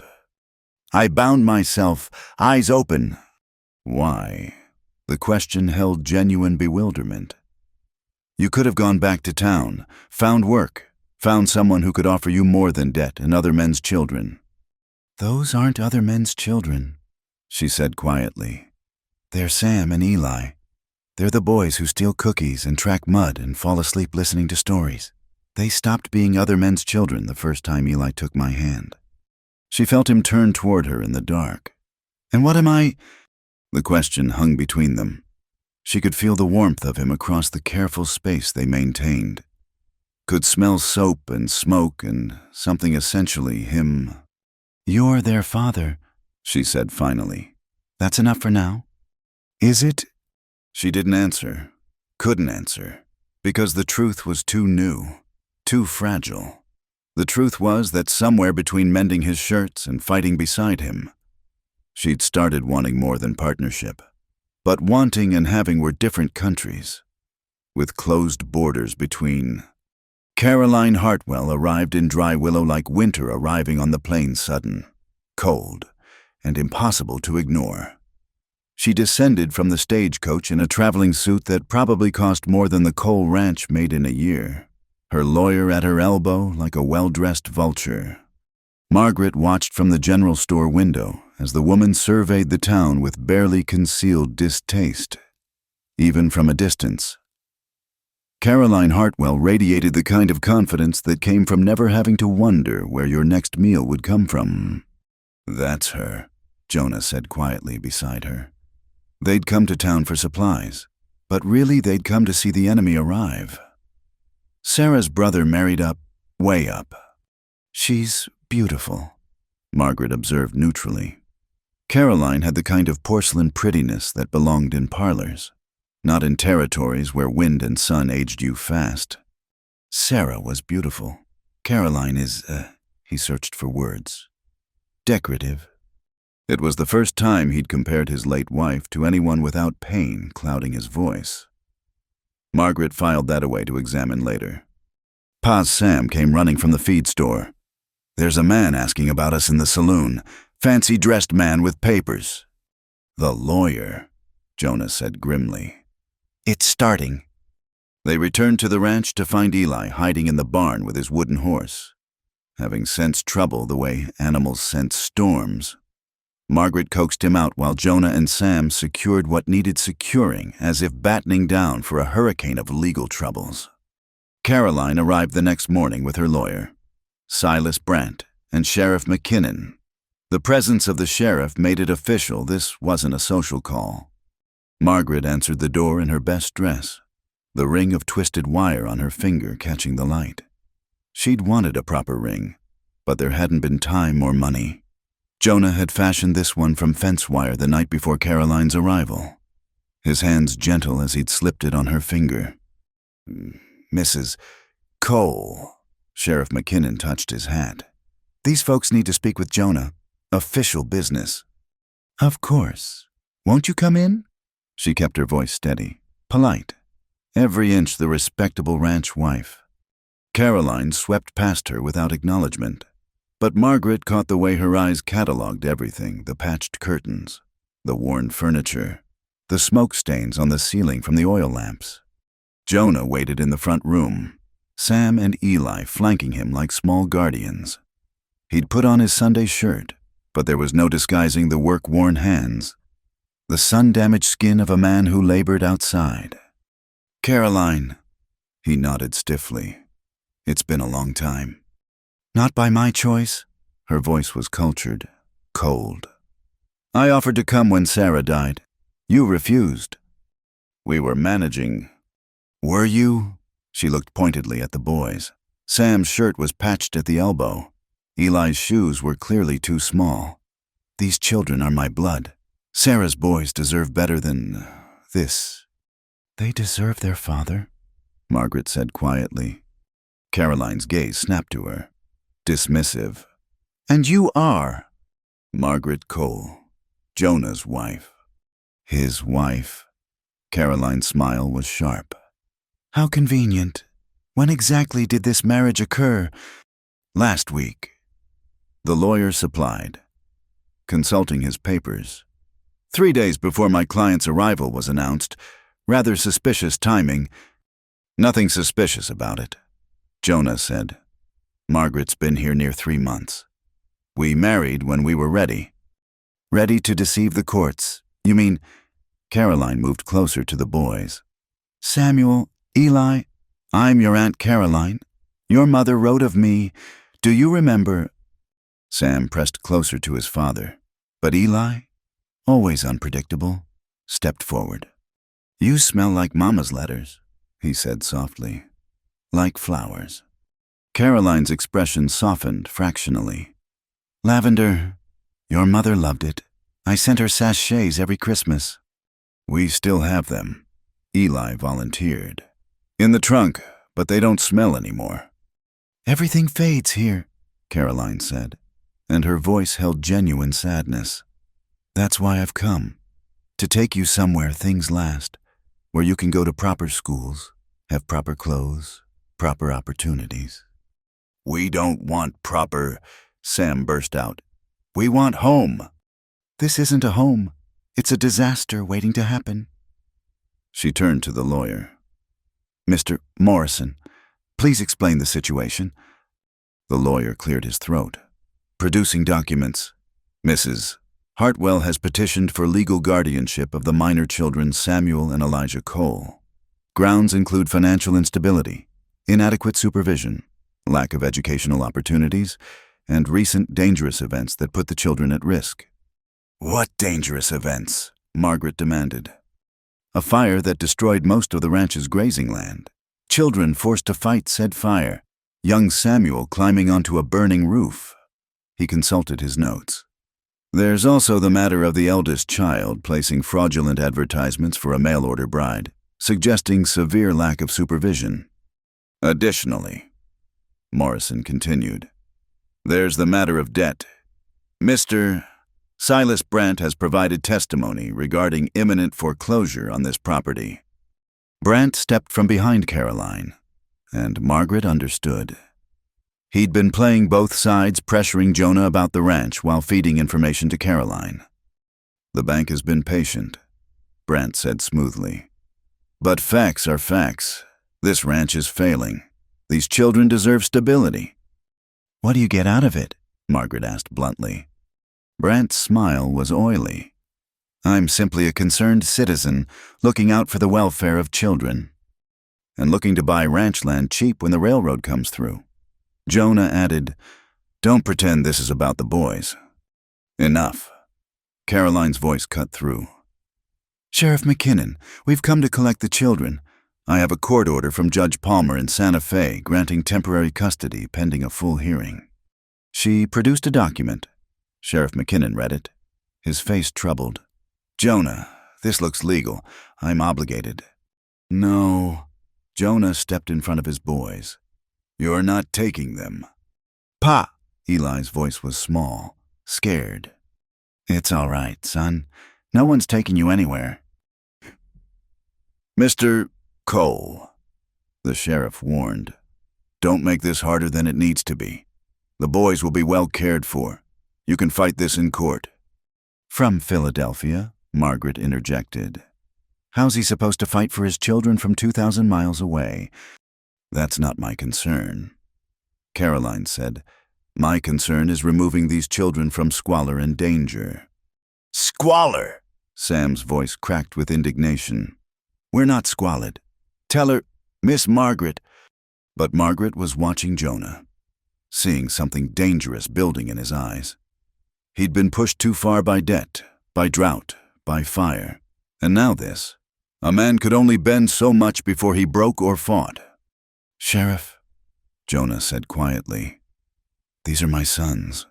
Their mother died in that back bedroom, holding my hand. She didn't ask me to send them east. She asked me to keep them safe, keep them together, keep them home. I aim to do that. Jonah. No. He looked at Caroline.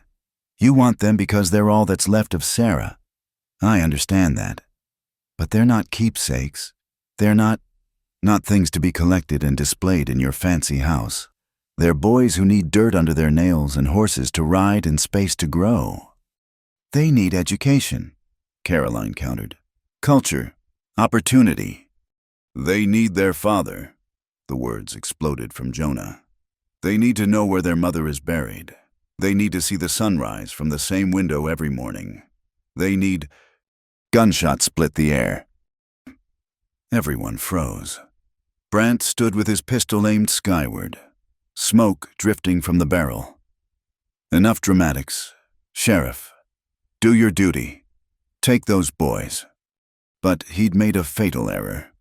In his eagerness to force the issue, Brandt had shifted, putting himself between the sheriff and the door. And Jonah Cole hadn't survived the territories by missing opportunities. He moved fast as a rattlesnake.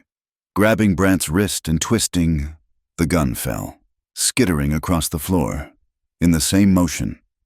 Jonah spun Brandt around, arm across his throat. Nobody moves. Jonah said calmly, Sheriff, you know me. You know I'm not a violent man, but I'm not letting anyone take my boys. Jonah, this is kidnapping. This is a father protecting his children. He looked at Caroline. "You want to help Sam and Eli stop this. Walk away." "I can't do that." "Then we have a problem." Margaret saw it all unfolding. Jonah pushed to violence. The sheriff forced to act, everything spiraling toward tragedy. She thought of Sam on that burning roof, of Eli clutching his wooden horse, of all the ways love could go wrong when fear drove it. "Wait," she said. "Everyone just wait." She moved slowly, hands visible, until she stood between Jonah and the others. "Caroline, you say you loved Sarah, that you want what's best for her boys." "I do." "Then look at them. Really look." Caroline's gaze went to Sam and Eli. Sam had moved to his father's side, ready to fight despite being 9 years old and 60 pounds. Eli stood frozen, tears streaming down his face. Wooden horse clutched so tight his knuckles were white. "This is what's best?" Margaret asked. "Tearing them from everything they know, making their father into a criminal, is this what Sarah would want?" "Sarah would want them educated, safe." "Sarah would want them loved." Margaret's voice stayed steady despite her racing heart. "And they are. Maybe not the way you'd love them, with tutors and fancy clothes, but loved all the same." "Love doesn't pay mortgages." Brant wheezed from Jonah's grip. And suddenly, Margaret knew what to say, what Jonah couldn't say because pride and pain stopped the words. "No," she agreed. "Love doesn't pay mortgages, but it does something else." She looked directly at Caroline. "It makes you ride through hell for someone." The words fell into sudden silence. Even Brant stopped struggling. "Ask anyone who was here the night of the fire." Margaret continued. "Ask them what Jonah did. He rode straight into walls of flame to set fire breaks. He put himself between the fire and his family. Not because he had to, because he couldn't imagine doing otherwise." She turned to the sheriff, the lawyer, all of them. "You want to know if these boys are safe? They're safer with a father who'd ride through hell for them than in any mansion in Philadelphia." "Pretty words," Caroline said, but something in her voice had shifted. "But words don't change facts. This ranch is failing." "Because men like Brant want it to fail," Sam burst out. "He's been squeezing Pa, making the bank call in notes early, spreading lies about—" "Quiet, boy," Brant snarled. "No." Sheriff McKinnon held up a hand. "Let him speak. What lies? Sam." Sam looked at his father, who nodded slightly. "Mister, Brant told the railroad folks that Pa was difficult, unreliable, said not to buy beef from us. Then he told other ranchers the same thing. Only opposite said we had a deal with the railroad and we're cutting them out. He's been poisoning the well, so Pa couldn't make money, couldn't pay the bank." "That's slander," Brant protested. "That's business, isn't it?" Margaret said coldly. "Break a man down so you can buy his land cheap." Sheriff McKinnon studied Brant with new interest. "That true. Silas, you've been playing both sides." "I've done nothing illegal." "Maybe not illegal," the sheriff agreed, "but mighty suspicious, especially showing up here with Mrs. Hartwell, almost like you had a stake in seeing those boys removed." "He promised me he was helping," Caroline said slowly. "Said he knew the family, could facilitate." Understanding dawned on her face. Without the boys, Jonah would have no reason to fight for the ranch. He'd sell cheap, probably to Brant, who'd flip it to the railroad for 10 times the price. "You used me," she said to Brant. "Used my grief, my love for my sister-in-law, to line your pockets." "Business is business," Brant said, still trapped in Jonah's grip. "Nothing personal." "Nothing personal." Jonah's arm tightened. "You tried to steal my children. That's as personal as it gets." Margaret saw the moment building toward violence, saw Jonah balanced on the edge. She moved closer, placed a gentle hand on his arm. "He's not worth it," she said quietly. "The boys are watching." Jonah looked at his sons, Sam fierce and protective, Eli terrified and confused. Slowly, carefully, he released Brant, shoving him toward the door. "Get out! Don't come back!" Brant straightened his coat, trying to salvage dignity. "This isn't over. The bank still holds your note. The bank will get its money," Caroline said suddenly. Everyone turned to stare. She lifted her chin. "Decision made. I'll cover the debt. Full payment." "Caroline," the lawyer started. "Be quiet, Morrison. I've heard enough from you and your friend." She looked at Jonah. "I'll pay the banknote. In exchange, I want to be part of their lives. Letters, visits, the chance to know Sarah's boys." "You're giving up?" Morrison sputtered. "The custody petition is withdrawn." She moved towards Sam and Eli, stopping just out of reach. "Your mother loved this place. I never understood why, but seeing you with your father, perhaps I'm beginning to—" She reached into her bag, pulled out a small wrapped package. "I brought this, your mother's jewelry box. She left it behind when she married. I thought—" She held it out to Eli. "I thought you might want something of hers that isn't faded." Eli looked at his father, who nodded, cautiously. The boy took the package, unwrapping it to reveal a small music box. When he opened it, tinny notes played a familiar lullaby. "Mama sang that," he whispered. "Yes," Caroline's voice was soft. "She sang it to her dolls when we were young, and apparently she sang it to you." For a moment, the room held nothing but the faint music and the sound of breathing. Then Sheriff McKinnon cleared his throat. "Seems like matters are resolving themselves. Jonah, I'm going to forget that little tussle with Brant. Man had it coming." He looked at Brant. "And you, I better not see you stirring up trouble in my jurisdiction again. Clear."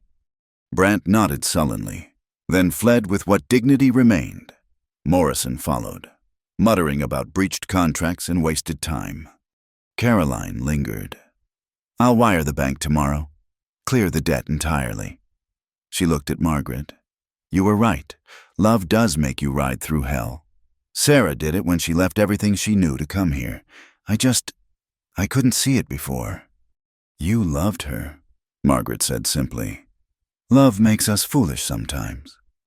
"Yes," Caroline smiled sadly. Would it be all right if I stayed in town a few days? Not to cause trouble, just to know them a little?" Jonah had been silent through all of this, processing the rapid reversal of fortune. Now he found his voice. "Your family, Sarah would want—" "Yes, stay." After everyone left, the house felt too quiet. Sam and Eli were in their room, examining the music box and whispering. Margaret started to clear the coffee cups, needing the familiar work. "Margaret." She turned. Jonah stood in the middle of the room, looking lost. "You saved us," he said simply. "What you said about riding through hell. How did you know?" "Because I've watched you do it. Maybe not through literal flames every time, but through drought and debt and threatened foreclosure. Through your own grief. You never stopped fighting for them. I almost gave up. When Caroline showed those papers, I thought—" "But you didn't give up." She moved closer. "You grabbed Brant. You were ready to fight the whole world. That was foolish. Could have made everything worse." "Yes," she agreed. "It was foolish. And brave. And exactly what a father does when someone tries to take his children." He studied her face. "You said ride through hell for someone, not for them. You said someone." Heat climbed her cheeks. "It's a figure of speech." "Is it?" He moved closer, close enough that she could see the gold flecks in his gray eyes. "Because the way you said it, the way you looked at me—" "Jonah, I've been a fool," he said roughly. "Holding you at arm's length, keeping walls up. Sarah's been gone 2 years, but I've been acting like loving again would be betraying her. No one's asking you to. You rode through hell too." His hand came up, cupped her cheek. That night with the fire, getting on buttermilk. Today, standing between me and disaster. You keep riding through hell, and I keep pretending not to see why. The boys? Love the boys. Yes, but that's not the only reason you stayed, is it? She could lie, could retreat to safety, to the careful boundaries of their practical marriage. But she just watched him ready to fight the world for his children. And somehow that made her brave too. No, she whispered. It's not the only reason. His thumb traced her cheekbone. Margaret Cole, you're the only woman I'd ride through hell for, the only one I want beside me when the flames come, the only one I trust with my boys, my land, my heart, such as it is. It's enough, she said, echoing words from their wedding night. More than enough. When he kissed her, it wasn't the careful brush of lips from their wedding.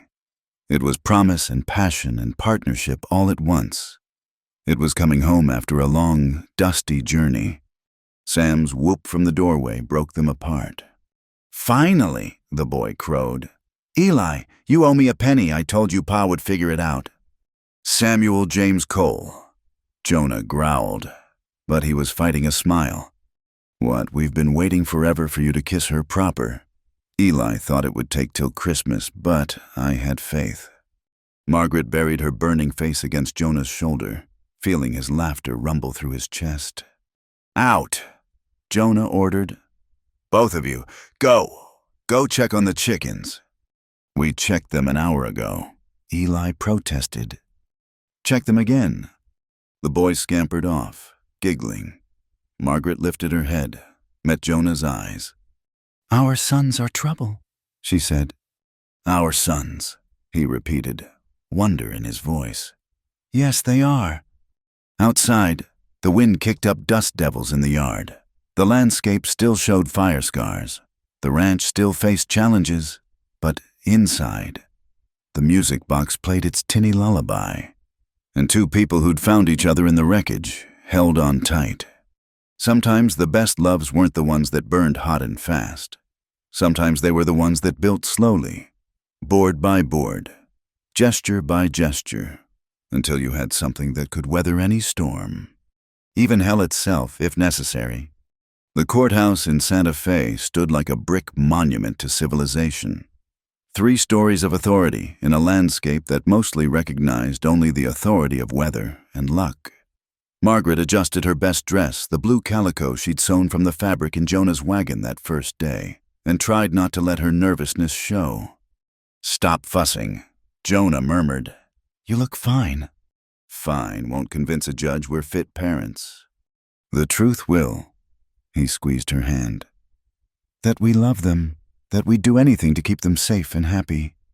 Sam and Eli sat on the bench between them, unnaturally still in their new clothes. Caroline had insisted on buying them proper suits for the hearing, and the boys looked uncomfortable as cats in water. My collar itches, Eli whispered.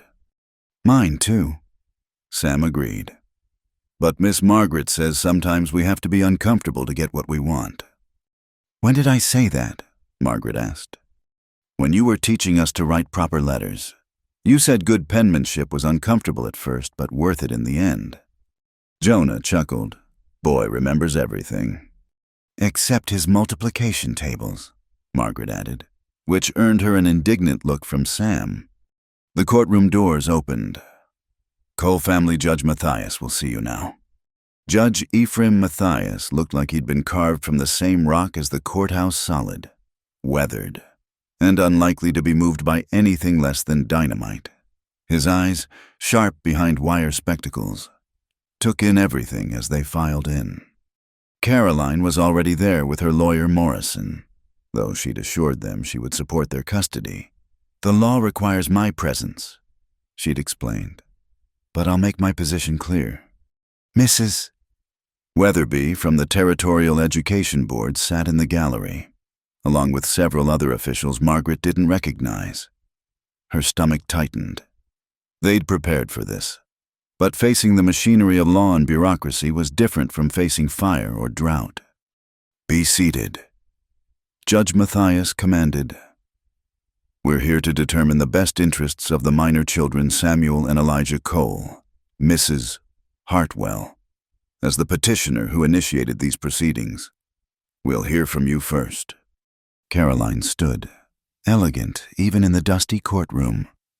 Your Honor, I wish to formally withdraw my petition for custody. Morrison touched her arm.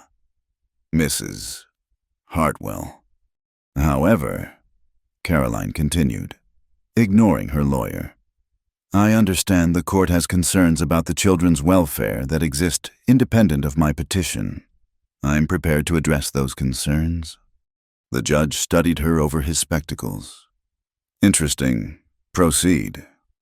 6 weeks ago, I arrived in New Mexico territory believing my nephews were in danger. I'd received letters from concerned parties suggesting neglect and imminent financial ruin. She glanced at the gallery. I've since learned those parties had ulterior motives. Objection, Morrison started, but the judge waved him silent. This isn't a criminal trial. Counselor, let her speak. Caroline continued. What I found was not neglect, but a different kind of care than I expected. Yes, the ranch shows signs of hardship. Yes, the boys work alongside their father. But I've come to understand that what looks like hardship from Philadelphia might be simply life in the territories. Pretty words, the judge said. But this court deals in facts. Mrs. Weatherby, your report on the children's education. Mrs. Weatherby stood, consulting her notes. When I first visited the Cole Ranch, I had concerns. The boys hadn't attended formal school since their mother's death. However, she paused. On my return visit last week, I found both children demonstrating great appropriate skills. Samuel can read, write, and perform arithmetic suitable for his age. Elijah, despite his youth, shows remarkable comprehension. Who's been teaching them? The judge asked. Mrs. Cole, that is. The former Miss Fielding. She's maintained a consistent schedule of lessons integrated with ranch work. It's unconventional but effective. And your recommendation? Mrs. Weatherby hesitated. The territorial standard requires basic literacy and numeracy. These children exceed that standard. I see no educational reason to remove them from their home. Judge Matthias made notes. Let's discuss the financial situation. Mr. Cole, your ranch was facing foreclosure. Jonah stood. It was, Your Honor, but that's been resolved. How? Mrs. Hartwell paid the debt in full. We're clear with the bank. Generous of her, and your ongoing financial prospects? This was the question they dreaded. Margaret stood beside her husband. May I address that? Your Honor. You are... Margaret Cole. I married Jonah 3 weeks ago. Rather sudden, wasn't it? The judge's tone suggested he'd heard about their circumstances. Yes, Margaret said simply, but not impulsive. I'd been working at the ranch for 2 months prior. I knew what I was choosing. And what are these financial prospects you mentioned? Margaret took a breath. This was their chance. We've diversified our income. Your Honor, I've established a laundry and mending service for the railroad crews. We're also developing honey production. I've already sold 12 jars to the mercantile in Dry Willow. Combined with the cattle operation, we project... You project, the judge leaned forward.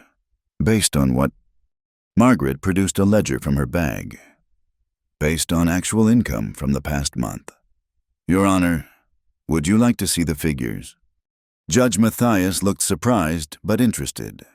Approach the bench. Margaret brought forward the ledger where she'd carefully recorded every penny earned and spent. The judge studied it, eyebrows rising. This is thorough. My mother ran a business. Your Honor, she taught me that hope is not a financial plan. Indeed. He handed back the ledger. Mr. Cole, you're fortunate in your wife. I know it, Jonah said quietly. Now then, the judge continued. Let's hear from the boys themselves. Samuel, Elijah, Approach the bench. The boys looked at their father, who nodded encouragingly. They walked forward, Sam trying to look brave, Eli clutching his wooden horse. No need to be frightened, Judge Matthias said, his voice gentling. I just want to ask you some questions. Samuel, tell me about your daily life. Sam straightened. We get up at dawn, sir, feed the chickens and gather eggs. Then breakfast, Miss Margaret makes the best biscuits. Then chores or lessons, depending on the day. Pa teaches us about cattle and horses and reading the weather. Miss Margaret teaches us letters and numbers and how to mend things. Do you feel safe? Yes, sir, except when the fire came. But Pa and Miss Margaret kept us safe then, too. What about you, Elijah? Are you happy? Eli studied his wooden horse. Then, in his quiet voice, Buttermilk is happy. Buttermilk? My horse. Mama made him. He was sad after she went to heaven. But he's happy now because Miss Margaret tells him stories and Pa fixed his broken ear and Sam lets him sleep in our room even though he says toys are for babies. The courtroom was very quiet. Eli continued. Words coming faster now.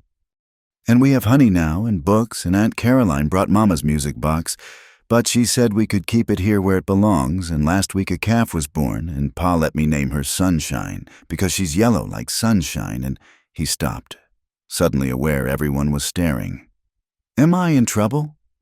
No, son, the judge said gently. You're not in trouble. One more question if you could live anywhere, with anyone. Where would you choose? Sam and Eli answered in unison, home. And where is home? With Pa and Miss Margaret, Sam said firmly. She's not Miss Margaret anymore. Eli corrected.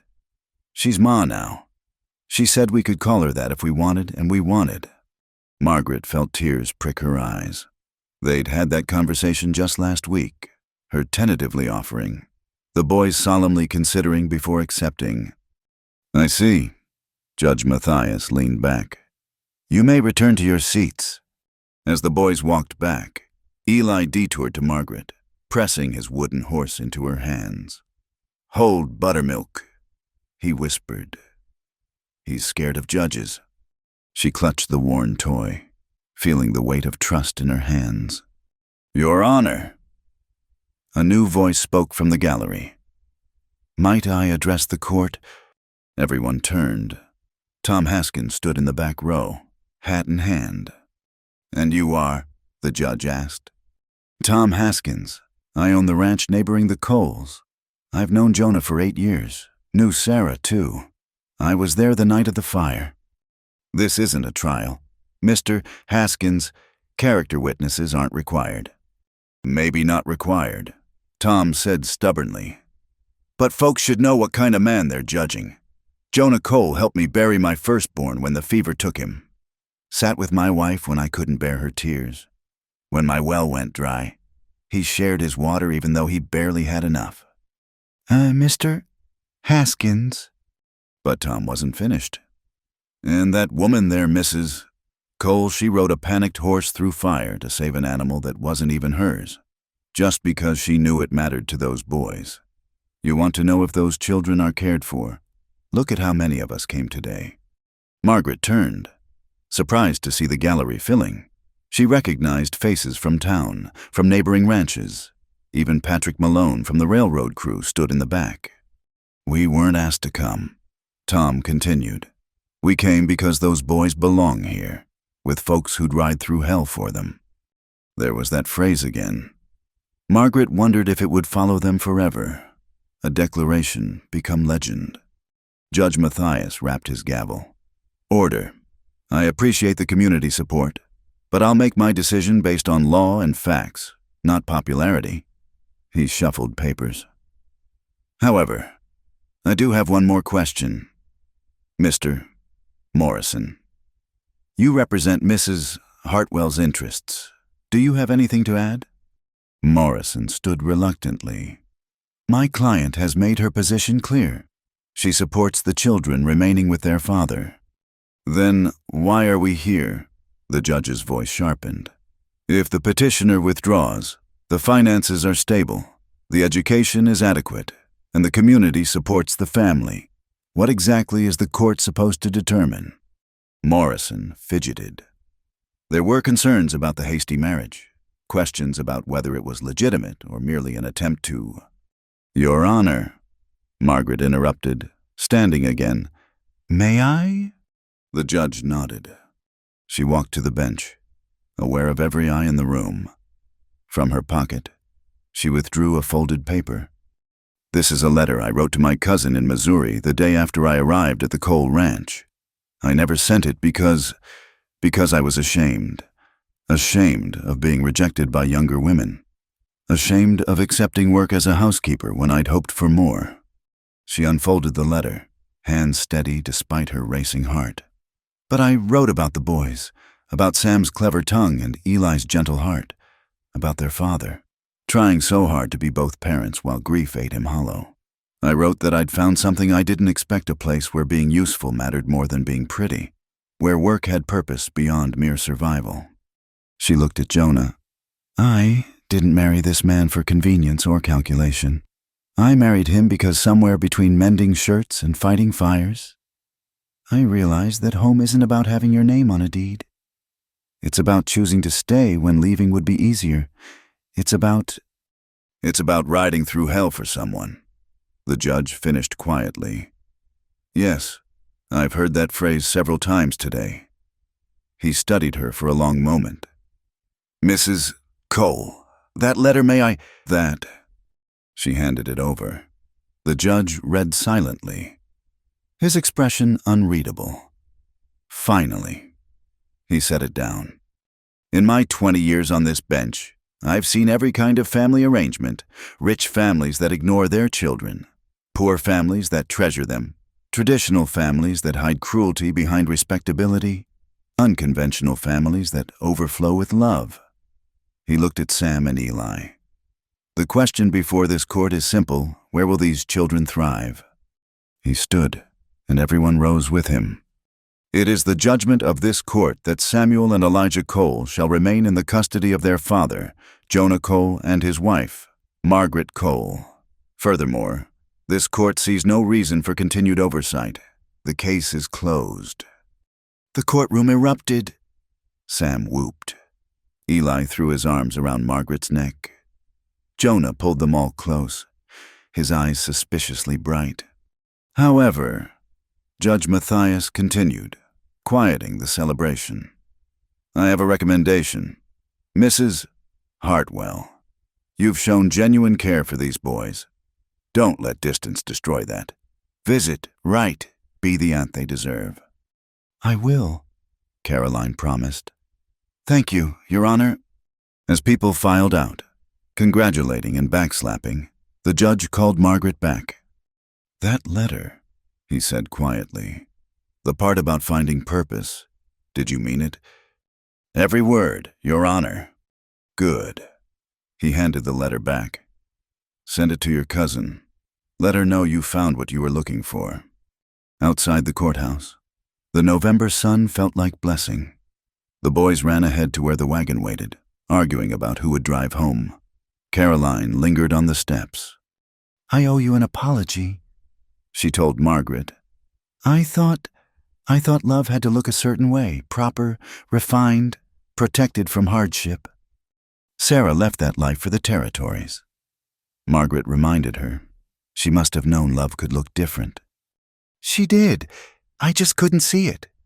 Caroline touched Margaret's arm. Take care of them. All of them. I will. Caroline moved toward her carriage, then turned back. The offer stands. If you need anything, money, supplies, anything, wire me. Not charity. Family. After she left, Margaret found Jonah standing by the wagon, watching the boys pretend to be wild horses.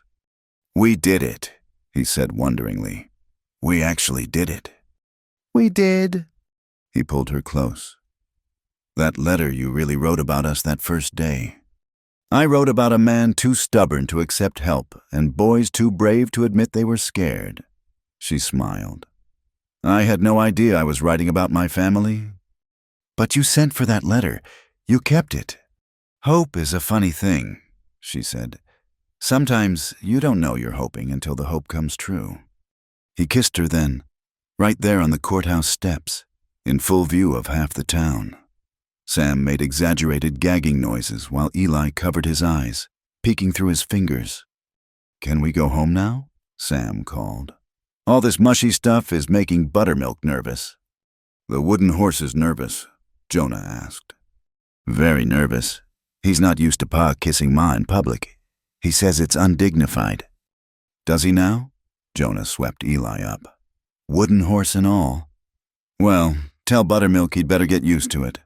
I plan on kissing your Ma quite regularly." "Every day?" Eli asked. "At least." "That's a lot of kissing," Eli said seriously. "You might get tired."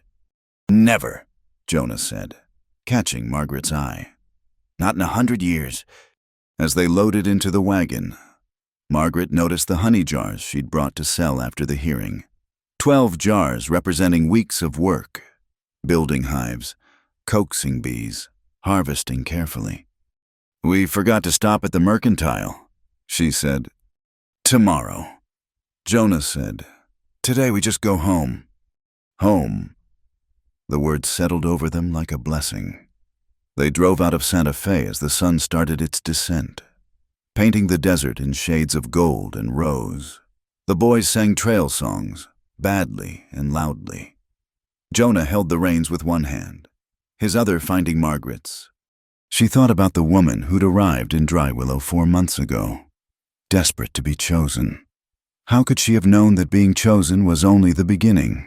That the real work, the real joy came in the choosing that happened every day after. Choosing to stay, choosing to fight, choosing to love boys who weren't hers by blood, a man who wasn't hers by first love, a life that wasn't what she'd planned. "What are you thinking?" Jonah asked. "About bees," she said, which made him laugh. "Of course you are." But she was. About how bees took what they were given, desert flowers, drought-resistant blooms, whatever sweetness they could find, and made it into gold. About how a hive was built one cell at a time, each small hexagon of work and purpose combining into something larger. "We'll need more hives come spring," she said. "The mercantile wants 24 jars a month." "We'll build them," Jonah promised. "Whatever you need." The boys had fallen asleep in the wagon bed, Sam's arm protective around Eli. The wooden horse clutched between them. Margaret pulled a blanket over them, tucking it against the evening chill. "Ma," Eli mumbled without opening his eyes. "Yes, sweetheart. We get to stay home?" "Yes, forever and always." "Good." He burrowed closer to his brother. "Buttermilk likes home." As the wagon rolled through the darkening desert, Margaret thought about Judge Matthias's words. Where will these children thrive? The answer surrounded them in the vast sky, the distant mountains, the ranch that waited with its burden of chores and promise of purpose. But mostly, the answer lived in this wagon, in the man beside her and the boys behind her, in the choice they'd all made to be family. The first stars appeared, bright as hope in the clear air. Somewhere ahead. The ranch waited, needing work, demanding sacrifice, offering in return only the hard satisfaction of another day survived. It was enough, more than enough. It was home. The December sky hung low and gray, heavy with the promise of rain that had teased them for weeks. Margaret stood on the porch, watching the horizon where clouds gathered like cattle before a drive. The air smelled different, charged with moisture and possibility. "It's coming," Jonah said behind her. "I can feel it in my bones." She leaned back against him, savoring the solid warmth. In the month since the custody hearing, they'd settled into new rhythms. The desperate edge of survival had softened into something steadier, work and purpose and quiet moments like this. "The wash barrels are ready," she said. "Every bucket, pot, and pan we own is scattered around the yard." "Sam's doing—" "He's determined to catch every drop." "Smart boy. The railroad crews are doubling next month. More men means more laundry, more meals, more opportunities. Jonah's arms tightened around her. When did you become such a businesswoman? When I realized keeping this ranch meant more than just raising cattle. She turned in his arms. Speaking of which, Patrick Malone wants to discuss a contract. Regular beef delivery for the cruise, paid monthly. Malone's been good to us. He has, and his men spread word about the honey. I've got orders from 3 towns now. The first drops hit the roof, tentative as a knock on the door. Then another and another, until the sky opened in truth. Rain hammered down, turning the dust to mud in minutes. Pa, Ma. Sam burst through the door. It's raining, really raining. Eli was right behind him, eyes wide with wonder. At 6, he barely remembered the last good rain. To him, this was miracle made manifest. Without discussion, all 4 of them ran into the yard. The rain soaked through clothes in seconds, but no one cared. Sam spun in circles, arms wide, catching water in his mouth. Eli splashed in rapidly forming puddles, laughing at the mud between his toes. Margaret found herself laughing too, rain streaming down her face like tears of joy. Jonah caught her hand, spun her in an impromptu dance. His white shirt clung to his shoulders, his hair plastered to his head, and he looked younger than she'd ever seen him.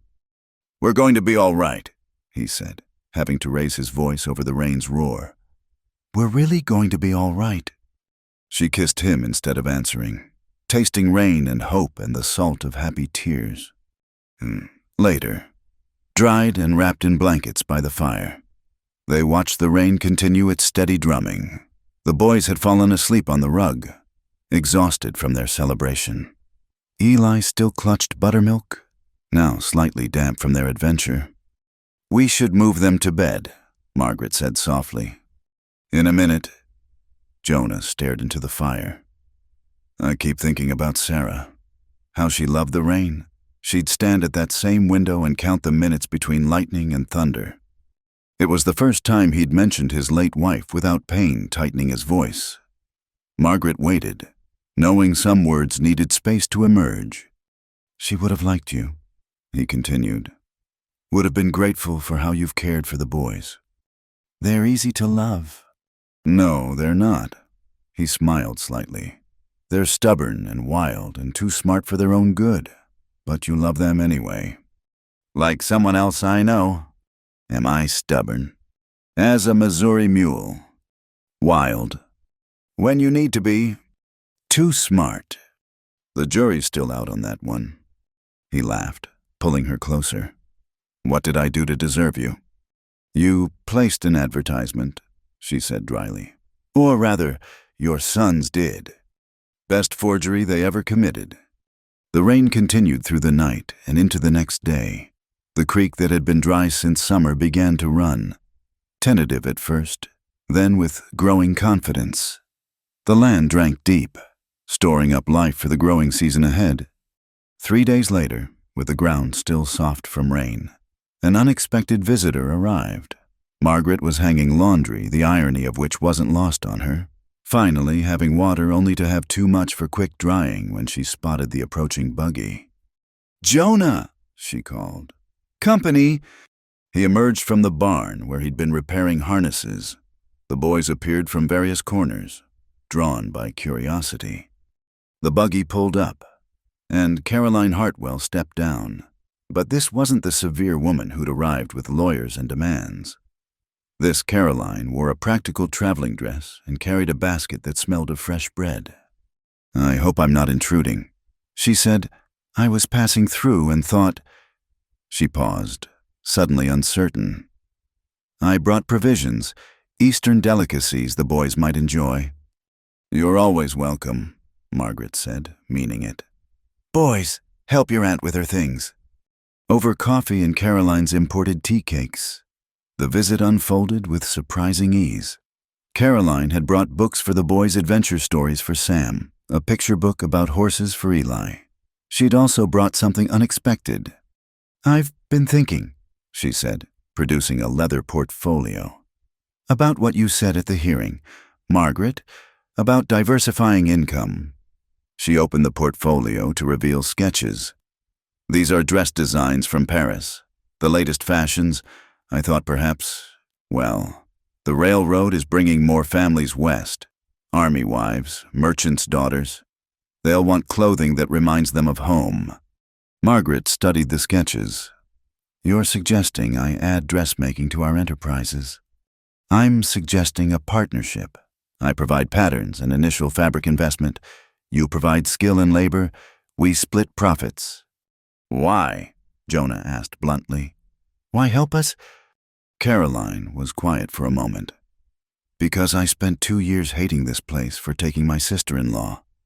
Then I came here and saw what she saw: space to breathe, to build something from nothing. I can't live here, but I can be part of it. Margaret caught Jonah's eye. He nodded slightly. Partners, she agreed, shaking Caroline's hand. The afternoon stretched into evening. Caroline taught the boys card games their mother had loved. She told stories of Sarah as a girl climbing trees, rescuing birds, always pushing boundaries. She sounds like Sam, Eli observed. She was, Caroline agreed, brave and foolish in equal measure. As night fell and Caroline prepared to leave for town, she pulled Margaret aside. That first day, when you knelt to speak with Eli about his horse, that's when I knew Sarah would have done exactly the same thing. She pressed a small package into Margaret's hands. This was hers. I think she'd want you to have it. After Caroline left, Margaret opened the package. Inside lay a delicate gold locket on a simple chain. She opened it to find 2 tiny photographs, Sam and Eli as babies. Faces barely visible, but precious nonetheless. She wore it always. Jonah said softly, I buried her with it, but Caroline must have kept it safe. Margaret finished. She held it out to him. The boys should have it. No. He took the locket, but instead of pocketing it, he fastened it around Margaret's neck. It belongs with their mother. The word mother, not stepmother or guardian, settled over her like benediction. Christmas came with modest celebration. Margaret made candy from their honey. Jonah carved new toys, a dog for Sam, a whole herd of horses for Eli. The boys had conspired to weave a rope halter for Margaret's horse, crooked but made with love. For when you ride out to collect laundry, Sam explained, so Maggie knows she's special. All horses are special, Eli added seriously. But Maggie's extra special because she's yours. On New Year's Eve, they stood on the porch watching stars wheel overhead.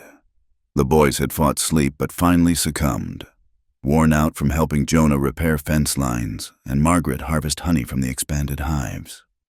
What are you thinking? Jonah asked, his arm around her waist.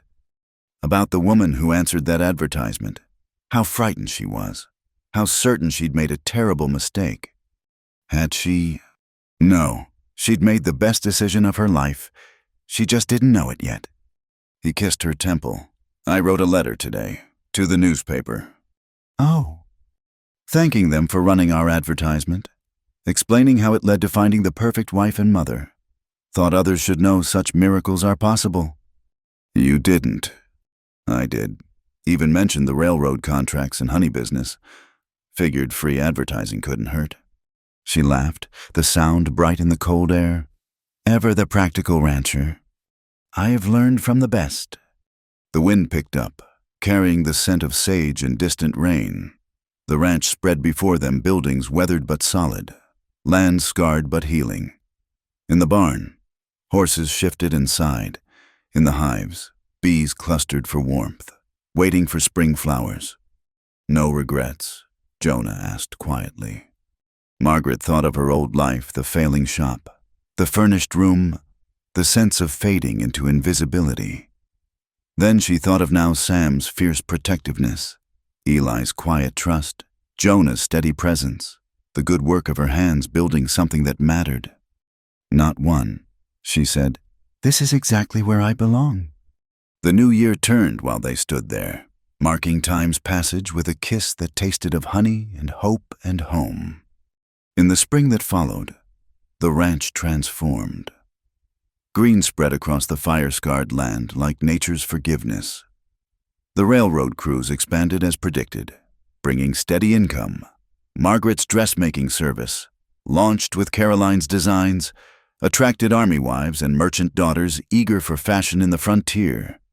The honey business bloomed beyond their dreams. Cole and Fielding honey became known across 3 territories for its quality. Sam proved gifted at marketing, creating labels with drawings of bees and flowers. Eli discovered an uncanny ability to calm the bees, moving among the hives like he'd been born to it. And in the heat of summer, when Margaret told Jonah she was carrying their child, his joy was so profound it required no words. He simply held her. This man who'd learned to love again, while she clung to him. This woman who'd traveled west to be chosen and ended up choosing everything: love, family, home, and the hard, beautiful work of building a life worth living. The baby came with the autumn rain. A daughter they named Rose for Sarah's favorite flower and Margaret's mother.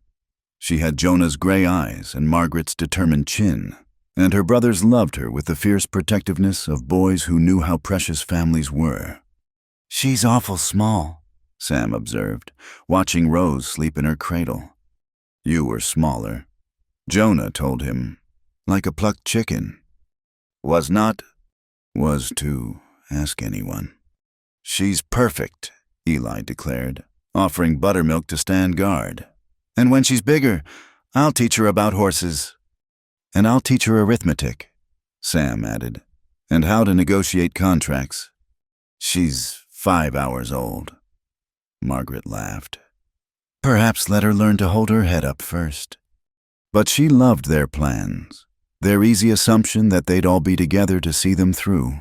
Family, she'd learned, was built on such assumptions, the certainty that tomorrow would find you together, that love was as renewable as honey, as reliable as sunrise. That night, with Rose tucked between them and the boys sleeping soundly down the hall, Margaret whispered to Jonah, "Thank you." "For what?" "For placing that advertisement, for having sons who forge letters, for being too stubborn to send me away." "Thank you," he countered. "For answering it, for seeing what we could be before we could see it ourselves, for riding through hell when we needed you." "I'd do it again," she said simply, 1,000 times over.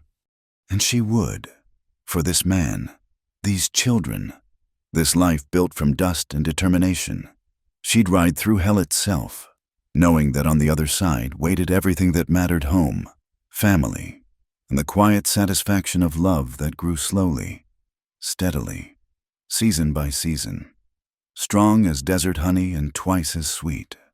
Outside, rain began to fall, gentle as blessing on the tin roof. The desert bloomed in darkness, waiting for dawn to reveal its treasures. And in the house that had known loss and found love, 5 souls slept safe and sound, proof that sometimes the best families were the ones you chose, the ones you fought for, the ones you built with your own 2 hands and whole heart. The woman who'd come west to be chosen had found something better: the power to choose her own happiness. One day, one decision, one act of love at a time. And that, more than any mail-order promise, was a miracle worth celebrating. Thank you so much for listening to this story. If you've made it this far, you've journeyed with Margaret and Jonah through dust and fire, through trials and triumphs. I'd love to know where you're listening from, then leave a comment below, and let's share our thoughts about this tale of love, family, and finding home in unexpected places. If you enjoyed this story, please subscribe to Wild West Night for more tales from the American frontier. Hit that like button if this story touched your heart. And don't forget to click the hype button to help more people discover these stories of courage, love, and the enduring human spirit. Until next time, partners, keep riding toward your own horizons.